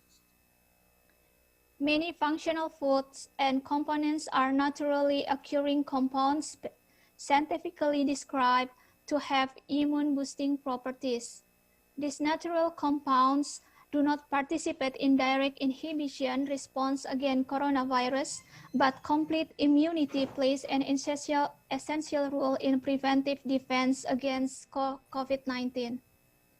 Micronutrients, probiotics, flavonoids, carotenoids, and herbs have been reported beneficial to immune health. The functional foods and nutraceutical within popular diet contains immune-boosting nutraceuticals such as polyphenols, terpenoids, flavonoids, alkaloids, sterols, pigments, and fatty acids, and micronutrients, vitamins, and minerals, has the enhancing the antiviral immune defense from the functional food intake of considerably variety of plant, animal, and fungi species consumed across different diets and cultural practices, such as traditional herbal medicine such as teas, fermented plants, and vegetables, popular beverages such as coffee, and protein-rich foods such as chicken extract and soybean peptides. The majority of these foods contain naturally occurring vitamins and minerals and other phenolic compounds that are immune protective, particularly through antioxidants and anti-inflammation properties. So in our research center, as the part of the Research and Innovation Consortium, we are developing some of the functional food from the fermented process. This one is one of the products, is like the healthy drink from guava by optimizing fermentation process to improve the immune system. So this guava is fermented using the symbiotic culture of bacteria and also the lactic acid bacteria, and then it will produce in the healthy drinks that has many health benefits such as the amino acid essential, high in vitamin C, polyphenol, antioxidant, and flavonoids, and also from the result of fermentation, it also has organic acids and short-chain fatty acid. The other one is the product of marmalade 2-in-1 by using the fermented local herbs. In this ongoing research, we are using the ginger and curcumin to formulate the marmalade that can be served as the jam and also as drink, which has many bioactive ingredients such as organic acid, polyphenol, vitamins, enzyme, and amino acid, and it also known to be has the antibacterial activity. And to summarize, I would like to highlight some key points, like the COVID-19 pandemic has caused significant change in several sectors globally, including the food and agriculture sectors. And research and development innovation is vital to tackle the COVID-19 pandemic and address the future global challenge. Developing functional foods that deliver health benefits to support the population immune and nutrition status is important in the battle against COVID-19. However, while no foods or dietary supplements are capable of preventing infection with SARS-CoV, maintaining a balanced diet containing sufficient amounts of macronutrients and diverse micronutrients is important in supporting adequate immune function. So I will end my presentation and thank you for listening. I will stop, Sarah. Thank you very much, Dr. Hakiki. Thanks for sharing with us the perspective from Indonesia and how the government have come up with supporting mechanism, both financials and non-financials tools to help particularly SME, the food producers, food manufacturers, and also share with us the role of science, technology, and innovation, focusing on developing food that's good for health in this pandemic, and also touch upon a little bit of using local ingredients, which actually in research and development fields, we are very much interested in many kind of raw materials in these regions that will help in terms of functional food, functional ingredients, and novel food. Thank you very much. So now we are moving on to the third panelist from Malaysia, Ms. Elida Mohammed. She will share with us the food safety in Malaysia. Elida is a senior research officers at the Science and Technology Research Centers of Malaysia Agricultural Research and Development Institute. She has been working as a project leader and collaborator, such as in MADI Research Fund and also the NITE Malaysia Plant Development Project Fund and Entrepreneur Fund. Her expertise is in food microbiology and food safety. So now the screen is yours. Thank you.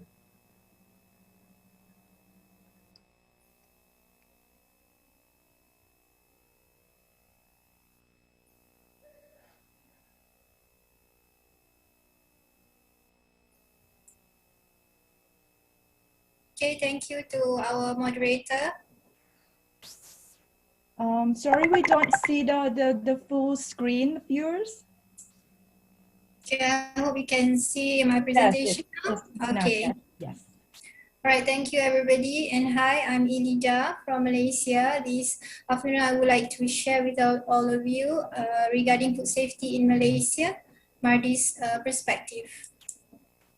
So this is the outline of my presentation. First, I will go to talk regarding food safety on an overview, food safety Malaysia scenario, food safety research in MADI, and also the fourth one on COVID-19 and food safety, Malaysia experience, current and the way forward, and then I go to the conclusion. As an overview, food safety remain a relevant issue, I think, throughout the world. Foodborne illness is a public health problem that can also impact a country's economic and trade. And the World Health Organization, or WHO, has estimated approximately 600 million, or almost 1 in 10 people in the world, fall ill every year after eating contaminated food.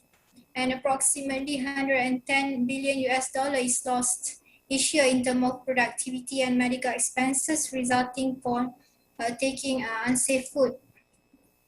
And due to that, the United Nations has also proclaimed that every 7 June will be World Food Safety Day.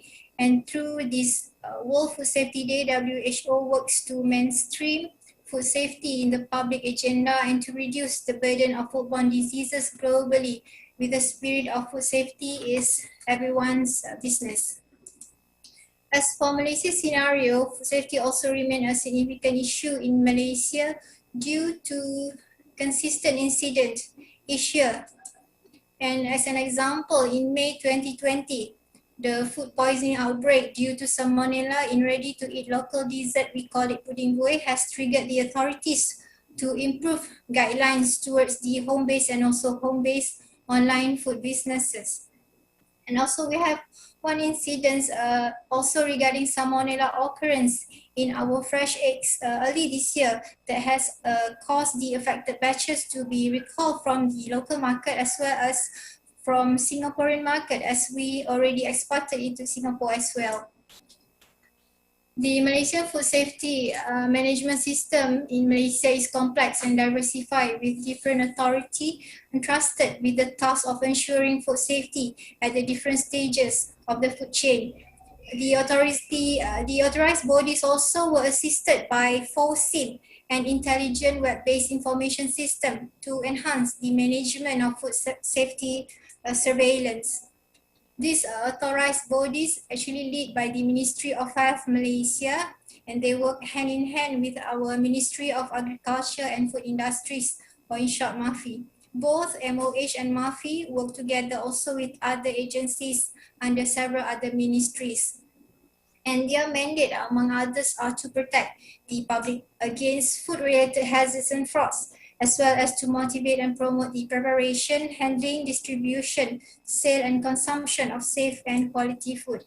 Okay, so this slide is basically to share with all of you the food supply chain and its activities from upstream to downstream, and also the jurisdiction of each authority along the chain.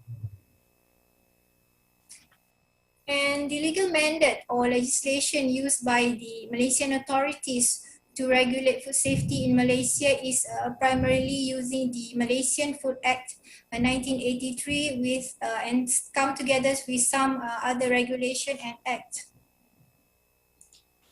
Next, I would like to share with all of you some of our food safety research done in MARDI. So what is actually MARDI and who we are? MARDI is actually a short form for the Malaysian Agricultural Research and Development Institute, which is one of the agencies under the Ministry of Agriculture mandated to conduct scientific, technical, economic, and sociological research in order to provide innovative technologies for agricultural and food productivity and sustainability. This is our website. You can always go to www.mardi.gov.my. And mainly in MARDI through our Food Science and Technology Research Center, FT, and also our Biotechnology and Nanotechnology Research Center, or BN, we have conducted various studies meant to enhance food safety. This was done through development of improved and novel methods and also techniques for detection, prevention, and reduction of food-related hazards. We also actually conducted survey and prevalence studies as well as toxicity studies to obtain data regarding food safety. In MARDI as well, we have through our Technology Commercialization and Business Center, or CD, we have involved in providing routine food safety analysis for small and medium industries to ensure food safety before entering the market.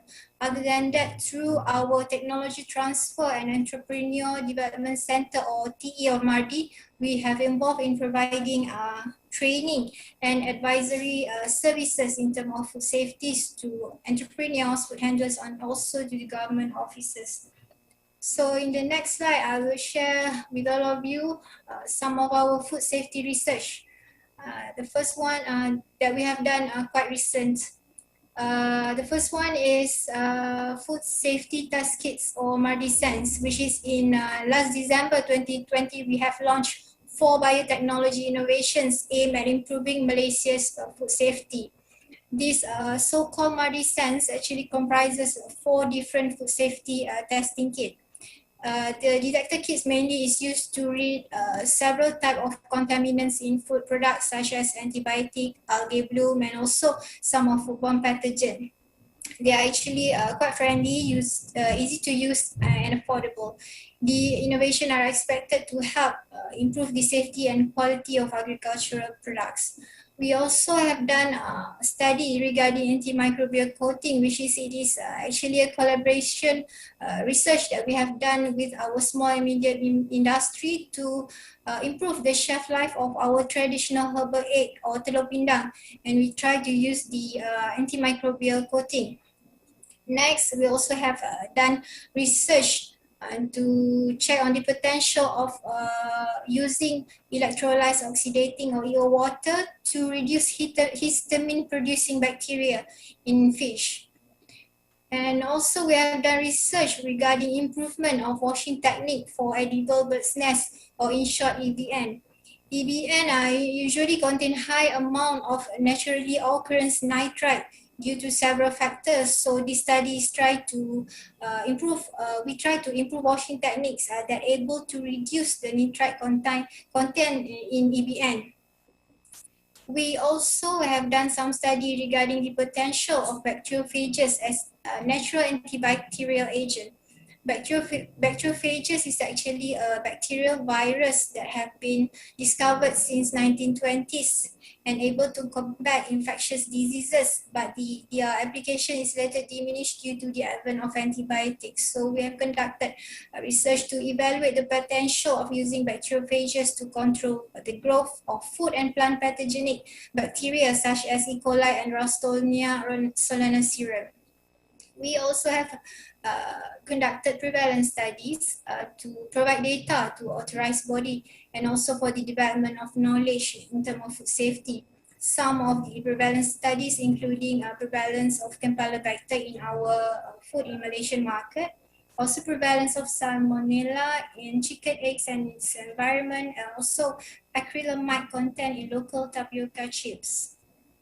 We also have conducted a toxicology study to evaluate the toxicity effect of several herbal and also plant extract and also their developed products. Okay, this one I would like to share with all of you regarding a survey study done by our Socio-Economic Market Intelligence and Agribusiness Research Center. The survey is actually regarding the impact of the Movement Control Order MCO during this COVID-19 pandemic on supply of selected fresh food products. Just to make all of you know that the Malaysian government has gazetted MCO or total lockdown from 18 March to 3rd May last year, 2020, to control COVID-19 transmission. And through this survey, we have found out that the MCO has affected the pricing of some fresh products due to disrupted marketing channel and also due to some logistic issue. This is because during the MCO, government has banned the interstate travel and not allow, and it's quite they have restricted the interstate travel actually and only allow very limited logistic services. This situation has affected our small producers, especially those using commercial vehicles. And however, this situation is through the survey has suggested as temporary as the pricing is started to stabilize and towards normal pricing after the MCO. Next, I'll go into COVID-19 and food safety, our experience, current and the way forward. Okay, actually the COVID-19 pandemic has changed the landscape of our food safety management in Malaysia. And to share with you, during the pandemic, our Malaysian government is not only try to ensure the food supply chain is unaffected, but they also remain committed in providing safe food. So due to that, the government through our Ministry of Health has activated the response room to make sure and to continue the service for food safety activities and also monitoring program. Our Malaysian government also through Ministry of Health has introduced the several guidelines actually for food industries to prevent spread of COVID-19 at food premises and also through food delivery activities, because we have seen that during COVID-19 pandemic that increase in the home-based food industries, online purchasing of food and also food donation. Many NGOs actually did food donation to the unfortunate group that have been affected by the pandemic. So the government have taken an initiative to introduce these new guidelines so that to prevent spread of COVID-19 through a food delivery activity. And in our experience, throughout the pandemic, we think it is important for authorities, producers, food manufacturers, and those along the food supply chain to remain committed in playing our part by following to the guidelines and procedures developed, and also to adhere to rules and regulation. And we also think that the cooperation and collaboration among authorized agencies to solve problems and issues arise also very important. It is also important to strengthen the communication among the authorities and also among the public, because to make sure that we disseminate accurate information. And it's also important, we think, to have a very strong, reliable online database with comprehensive information and history of food premises and their food handlers for the purpose of easy traceability and record if there are unfortunate event of COVID-19 positive cases happen in the food premises. And we also think that it's important for research to continually be conducted and strengthened in terms of COVID-19 and food safety, such as how to control and disinfect the virus on food contact surfaces, its survival in food material, especially chilled and frozen food, and also development of rapid detection kit. During this unprecedented time, focus on food availability, enhancing food safety is actually important than ever. Since the COVID-19 pandemic began, the researchers, I think, from all over the world have assessed the potential of the virus transmitted via food and food contact surfaces. However, as for now, the consensus is that there is no conclusive evidence that it can be transmitted through food. And the current consensus also considered that it is highly unlikely to be transmitted through food packaging material. So based on this consensus, and in this moment full of uncertainties, the possible risks and concern raised regarding connection of the virus as foodborne should not be a basis for restricting food trade or initiating a food recall that could disrupt food supply chain and impacted the food security until there are new consensus made based on strong scientific data stated otherwise. And as for the conclusion, access to sufficient amount of safe and nutritious food is key to sustaining life even during the time of pandemic. Unsafe food could create a global threat that not only impacted human health, but will also prevent the socio-economic development due to straining of healthcare system and affected countries' economic, tourism and trade. And the development of food research and innovation to strengthen food safety and to build strong ground for argument based on unchallenged scientific knowledge and data is undoubtedly and are most important, especially in the time of the pandemics. So with that, I end my presentation and thank you for listening. Thank you very much, Ms. Alida, sorry. Thank you for sharing with us the Malaysian experience, particularly on how you deal with food safety, especially in this pandemic, and also share your way forward in this topic as well.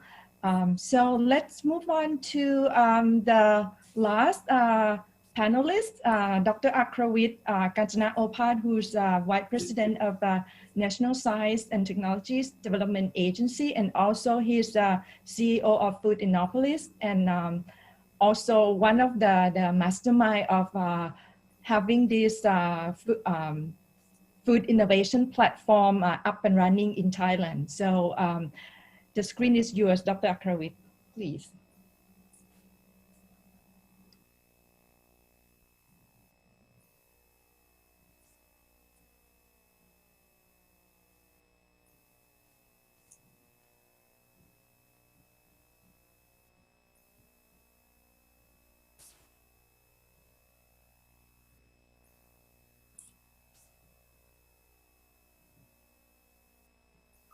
So,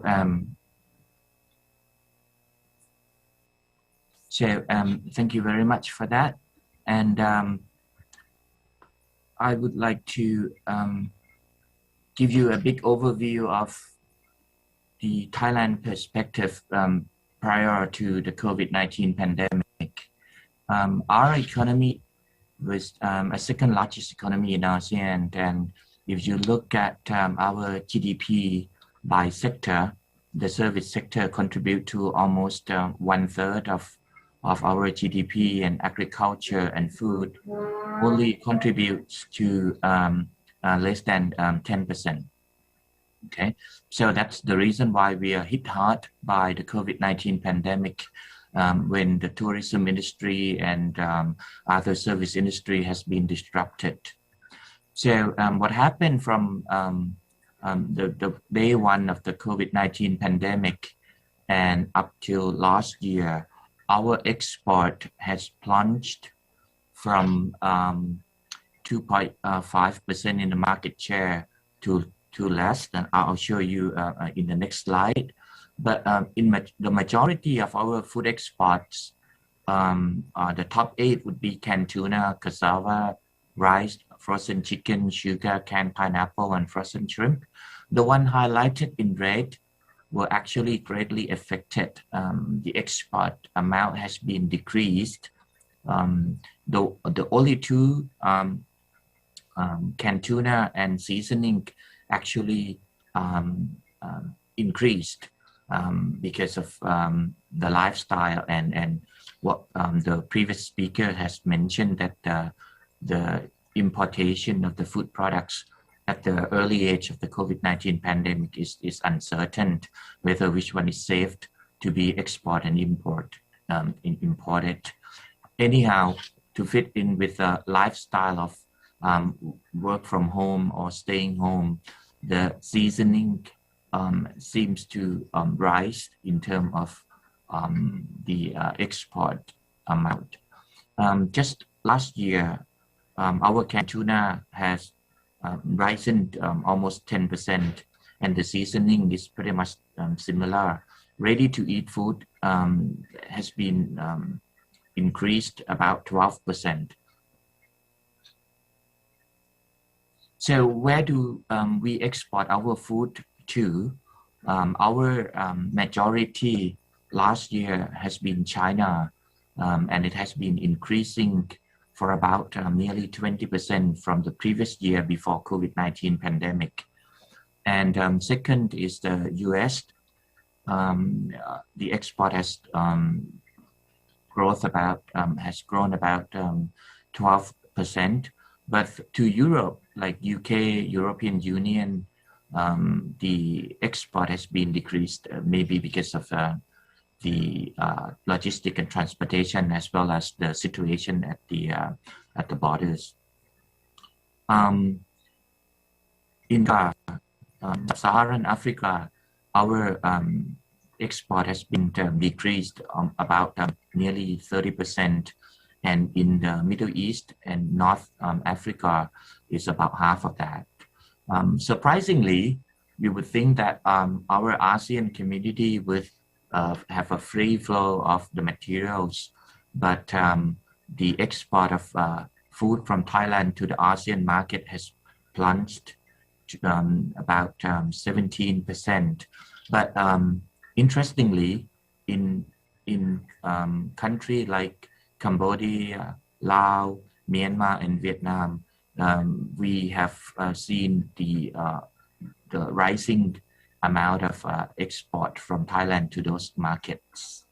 So that's a snapshot of what COVID-19 has been done to us in the past year and a half. But reset back to pre-COVID-19 that Ron has mentioned, we are aware of the Sustainable Development Goals that will greatly affect the food system. For example, the zero hunger, the good health and well-being, the climate change, and other goals. So we are aware of these would be a main drivers of our food system in Thailand. And when I say Thailand, we are connected not only in ASEAN, but also in the global market. So the food safety that the previous speaker has been mentioned will be a main driver. Food delivery and transportation will also be a main driver from our perspective. Specialty foods, I'll focus more on that at the very end of my presentation.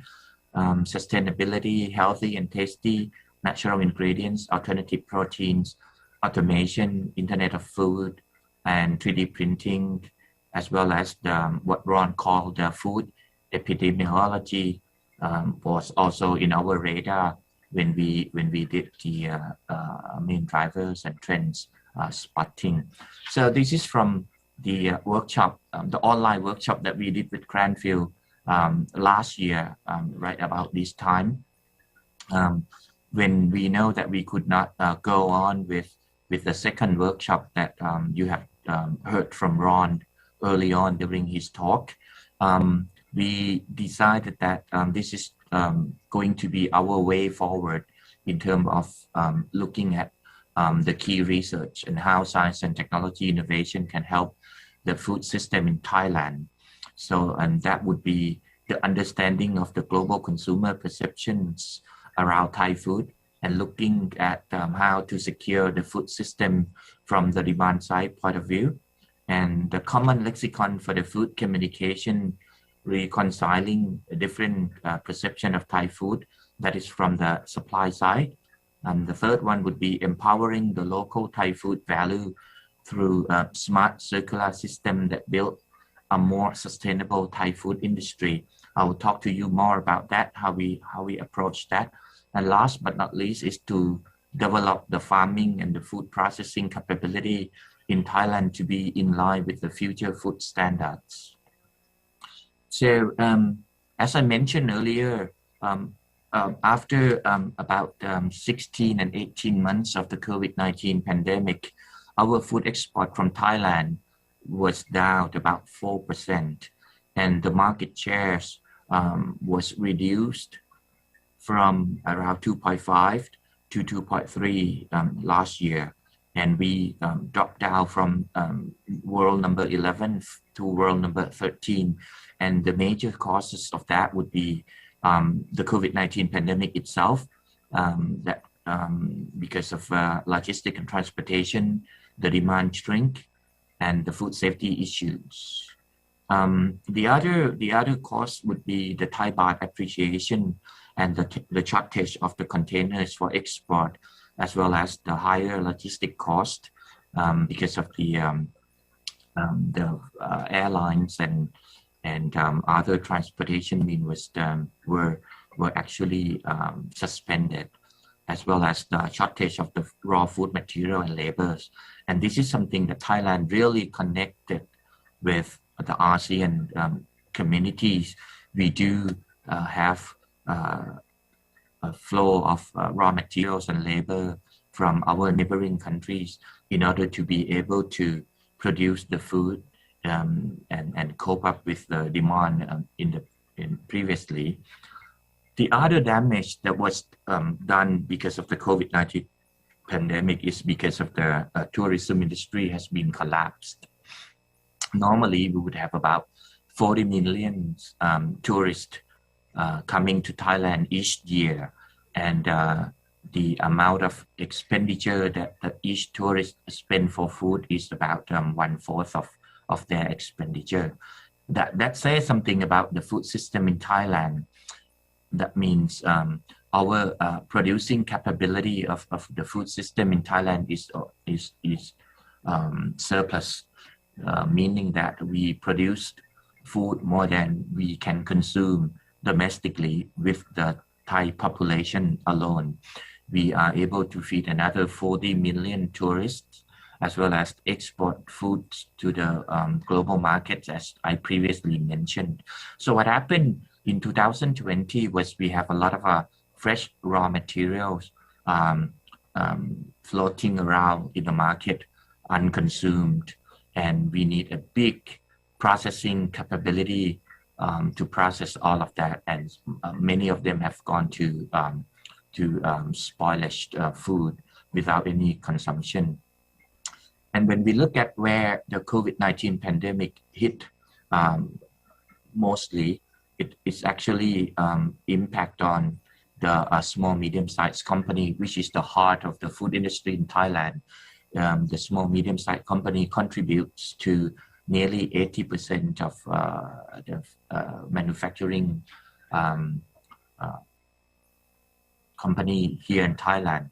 So that's something that we have to look at. And remember that we kind of know that that we need to do something with the small, medium-sized company, as Ron has mentioned that in 2019, prior to the COVID pandemic, we know that we need to transform and to upgrade our capability of the small, medium-sized. Otherwise, we would be able to survive. And the COVID-19 pandemic just come to accelerate what we know. So this report coming from UNIDO last year saying that impact on the COVID-19 pandemic for the Thai food SME is because of the declining of the purchasing order, the cash flow of the small medium-sized company itself, and they anticipated that more than half of the small medium-sized company in Thailand will be closed down permanently.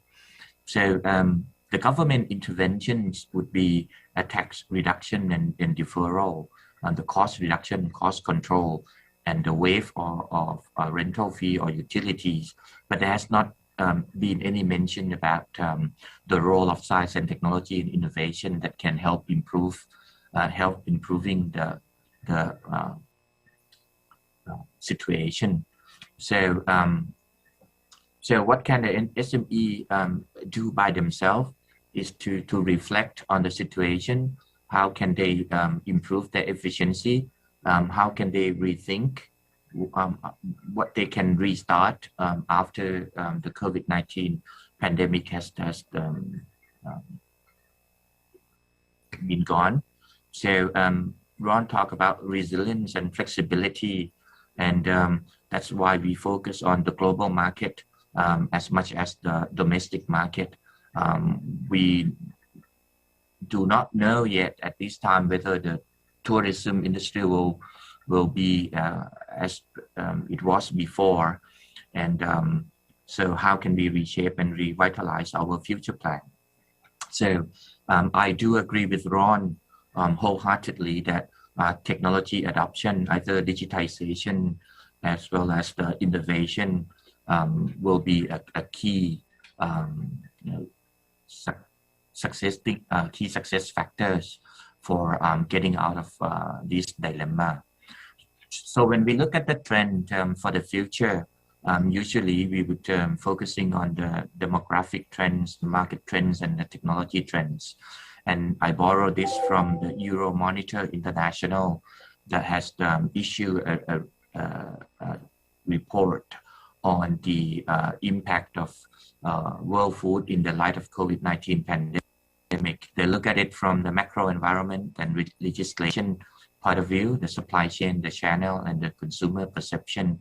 I will not go into detail because all the previous speakers have touched upon that one, maybe one way or another. But I would draw your attention to that the consumer behavior will play an important role, and we know that the consumer behavior will change, and what has been changed psychologically will change pretty much permanently in terms of the perspective for the consumer. So one thing that we will focus on is the health food and the functional food that will help supporting the immune and the situation until we all get vaccinations and protected from the virus. So from this report, Asia, the Asian market will focusing mainly on buying more of the immunity boosting food, as well as using the delivery and digital platform to help with their lifestyle. So I will not go into detail for that one, but I will address another issue in ASEAN. I think we have not yet shared with this together. Believe it or not, China, Thailand, and Singapore will enter the aging society pretty much around the same time, following Japan, which will also moving towards the super aging society. So look at this picture, you will see what I meant by that is that the aging population will in Asia will lead by Korea, Singapore, China, Thailand. So we are going to see such a big change in terms of food demands and requirements. So there are a lot of research and innovation that will gear towards understanding more of the aging populations. We will deal with brain and neurodegenerative diseases. So any kind of food and functional food or the ingredients that will help with protecting or slowing down the neurodegenerative diseases would be crucial, as well as nutrition for aging and the pre-aging will be another issue that I think if we work together, we can help elevating these problems among ASEAN. So one of the platforms at Foodinopolis is we are looking at functional food platforms. So joining hand with other agencies within the ministry and other unit at NASTA, we created a functional food acceleration platform in order to help facilitating the way that will translate research and innovation into commercial products faster by understanding the regulations, by understanding the market insight, and by understanding the consumer behavior. So we can help boosting up the functional food platform. And this will be in line with our major platform at Foodinopolis, where we will help grooming the business from the entrepreneurial level to the small, medium-sized company, as well as the large company and multinational company, by combining and harmonizing the government and the private sector services in order to strengthening and empowering the private sectors to be able to catch up and to be able to meet with the market demands, especially after COVID-19 pandemic. So we have built the infrastructure nationwide because the food industry in Thailand is not located in just one area only. We do have a scattering food industry throughout the nation. So we work with the all major universities and government agencies in Thailand in order to span out the facilities and infrastructures according to their expertise and the resources available in each region. So together we work with company, universities and government sector. We do focusing pretty much like what Professor Tang from Singapore has mentioned, is how to accelerate the young and bright-minded people to achieve and to become successful faster. So we have the Foodinopolis Acceleration Platform, and together with TISTA, who is the co-host of this event, TISTA has the Food Innovation Service pilot plant, which is a kind of a government demonstration plant and the government OEM plant for a small, medium-sized company. They don't have to invest in such a huge facilities. They can come and use the government service for production with the GMP and FDA certified facilities. We do have our Future Food Lab built in our facilities nationwide in order to help the startup and SME who would like to explore the idea and turn their idea into products. We do have a mentoring system to work with them, and we gather all the government platform that has been built previously in terms of pilot plant and testing facility to help with our service providing platform. And this is just a picture to show you that it is a real place already up and running, and people you see in the picture are the people from a small, medium-sized company who come and use our facilities. So that's the by doing so, we hope that we can help strengthening the food system, not only in Thailand, but also working together with the ASEAN country members in order to support the food system, not only in Asia, but also globally. So thank you very much. Thank you very much, Dr. Akravit, for sharing with us how Thailand has been affected by the pandemic, and also the measures and mechanisms that put in place, particularly what Food Innopolis has been doing in terms of helping Thai food industry to adapt the technologies and also to mitigate from the situation. So I think we have about 15 minutes to do a panels discussion amongst the speakers and also the keynote speaker as well. I may take a couple minutes to summarize the key points before we go back to each of the panelists to give maybe final words to the audience.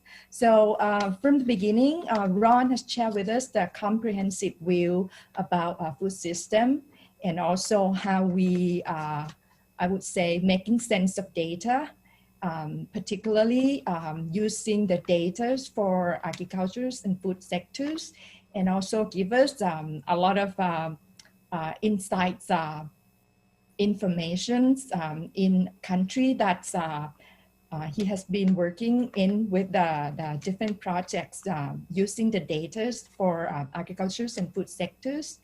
And also he emphasized the drivers that transform agriculture and food sectors, and also touched upon at the end that it's need the policies and also the collaboration between the stakeholders, public and private sectors, to work together to mitigate from the adverse effects of the pandemics. And also Professor Tang also emphasized on the topic of food system and how Singapore has been doing in these issues. And also Dr. Hakiki and Alida focused more on very much interest in these years about food safety, and also role of research and development in food innovation, particularly those products that have helped benefit and build up the immune, and particularly using some local ingredients.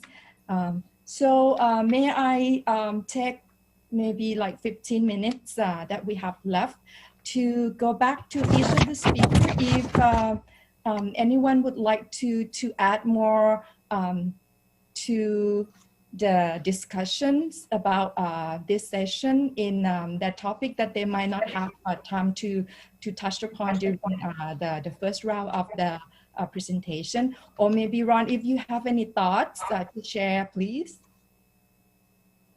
Thank you very much. So I really enjoyed seeing the various presentations from the Asian countries, and certainly I did. I made a number of notes. The thing that struck me is a trend which I probably should have highlighted a bit more, but there's the process which I think COVID has done, but it's not only COVID, it's the larger political processes, is this the reset of the globalization. So there is an emphasis in many countries, and it struck me that this came across from your speakers too, of needing to produce things locally. and to rebase some of the local food production, and to rebalance to a degree what is produced globally and what is produced locally. And of course, this has consequences on both sides. It has consequences on the places that produce local food. How are you going to do it? And then it has consequences for the big food producers that are used to big global supply chains, suddenly finding that the demand for their food is decreased. So that was a very interesting trend that I picked up from the various conversations, the various presentations I saw. In the UK, and the final comment I'll make, maybe this will make you guys feel better, is we are experiencing very much, now that a large portion of the population has been vaccinated, we are experiencing very much a V-shaped type recovery. So it is my expectation that eventually the world will return to some sort of normality, and things like tourism will return. And that's an expectation that seems to be happening in the countries that have a high vaccination route, that the old patterns reassert themselves very quickly. So those were really my two observations. Is that good?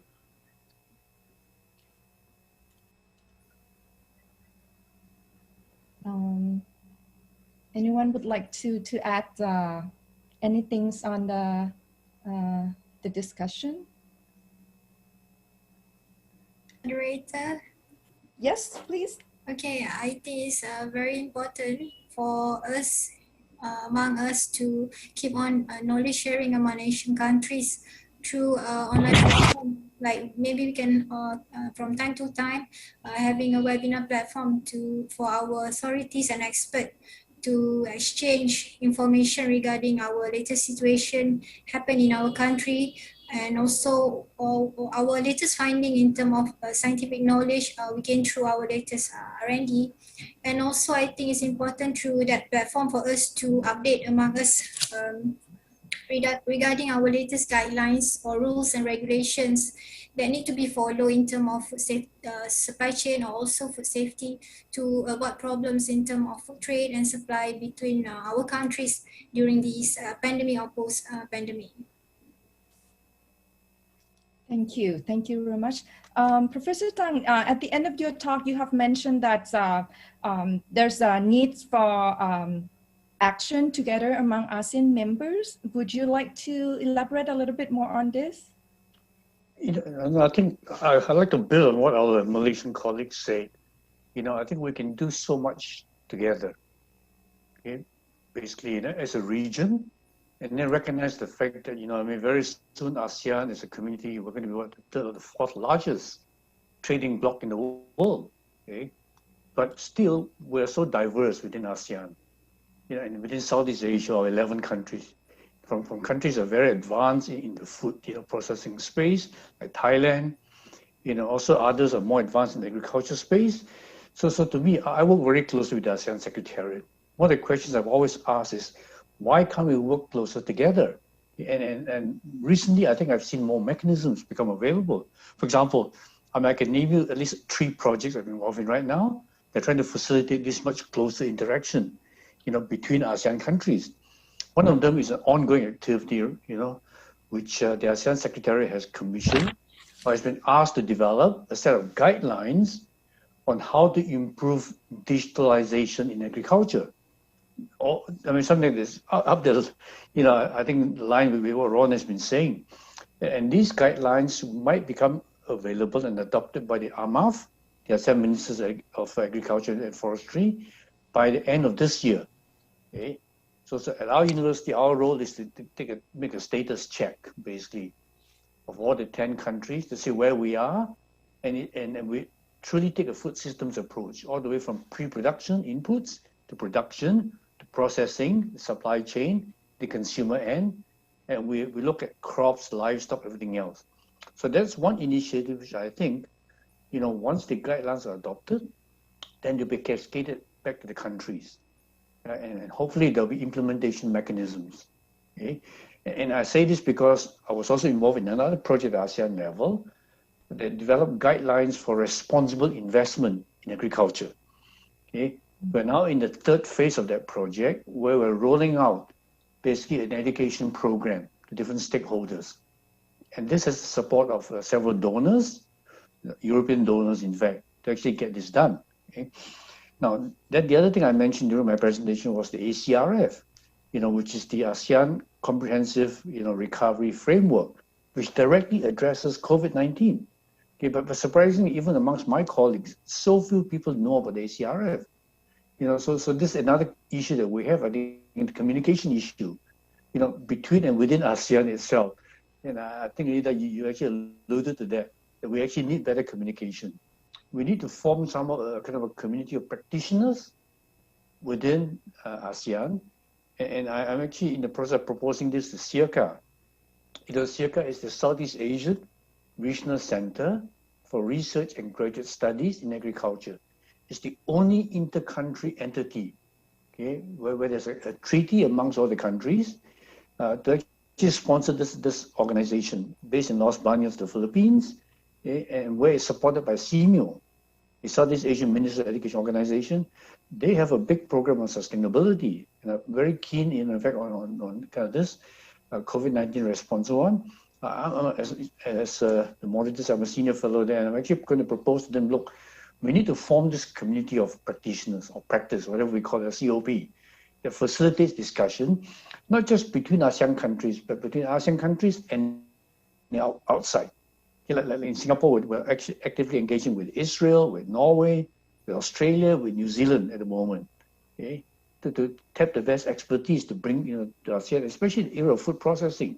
There's so much being done in other parts of the world that we could learn so much from. I think I'll stop there. What I'm saying is that there are ASEAN-wide initiatives, but we need more.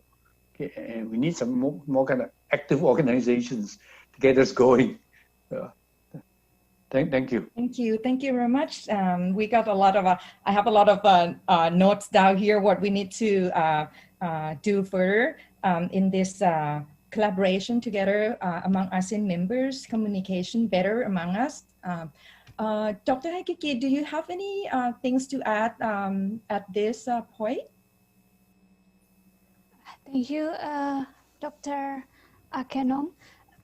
I'm agree with the previous speaker that I really honored to join this panel discussion because it gives me many new perspectives, and also I can learn also from the other countries' perspective how to mitigating the food system in the pandemic era.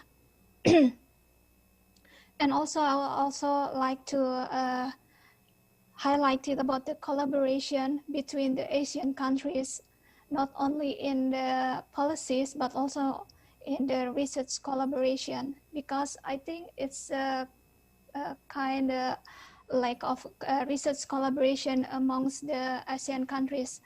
I understand maybe it is because of the restriction of this pandemic to travel abroad, but I think we can just like Ms. Nur Ilida said, that we can make the virtual platform to support and also to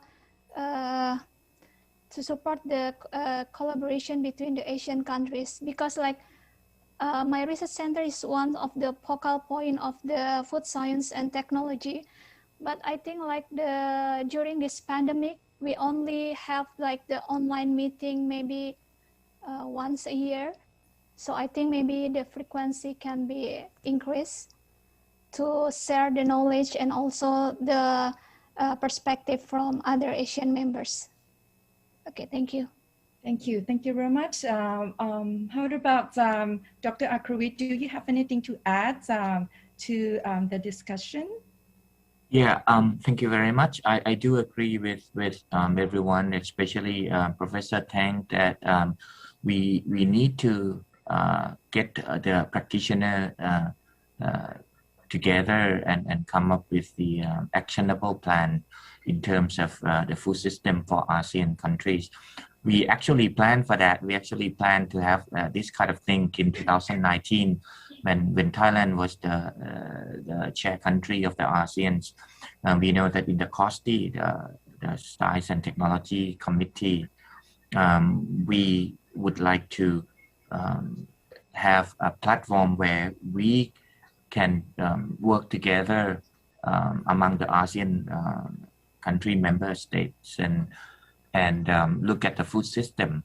Because like Professor Tang said, this region is not only contributing to the emerging economy in the next few years, but also we do contribute to the world food value chains a lot. So what's happening here has effects on other part of the world as well. So it's not only limited to the ASEAN countries in order to do that. So we plan to have Ron and his team down here to run a workshop with the ASEAN country members, delegates, but that has been postponed from 2020 to I don't know when, but we'll definitely think about it again when we can. So since Ron is here, we will keep working with him and his team on the Thai side, and when it's ready to reel in the other ASEAN country member, Professor Paul Tang, if you can help us with other acting body, that would be very helpful, because we're looking for just that. Thank you very much. Thank you very much, Dr. Akrawit. So I think we have 3 minutes left for the session. We have been using time good. And so once again, thank you very much, all distinguished speakers, especially our keynote speakers are from the UK. That's you have to get up very early today, and for sharing your knowledge with us today. So ladies and gentlemen, we now come to the end of the session, and I hope you found this afternoon session informative and insightful. So we appreciate your participation. So before we leave the session, I've been told by the organizer that we have to take the photo together. So everyone just have your camera on. I mean, and then keep smiling for maybe just 15 seconds, and then they will capture us. Okay. I think we got it. Okay. Thank you very much. Thank you, everyone, for joining us. And I hope we have a chance to exchange the visits among the ASEAN members. And also, we would love to welcome Ron maybe end of this year or next year for the work together. Thank you. Thank you. Thank you very much. Yeah. Bye-bye. Are you sharing the slides, Kunakina? Yes. Okay. Yes. Okay, good. Good, thank you. Thank you, everyone. Bye. Thanks, everybody. All right. Thank you very much, everybody. Well, thank you very much, distinguished speakers, panelists, and also Ms. Ek Anong, the moderator, as well, for doing the honor. Now sending big smiles your way from the land of smiles. Of course, we go virtual, and I'd like to send a big round of applause virtually to all of you from many countries as well for your time, your excellent presentation, and informative discussion as well. Well, the ASTIW aims to collect a series of activities in seeking for collaboration, focusing on technology and innovation to support new platform for better recovery ASEAN post-COVID-19. Well, hands in hands will surely be successful in organizing the event and, of course, for the development of our region as well. Well, tomorrow, stay tuned, starting from 9 a.m. on Thailand local time onward at the ASTIW2021.com. Well, for today, thank you very much once again for tuning in. I'll see you tomorrow. สวัสดีครับ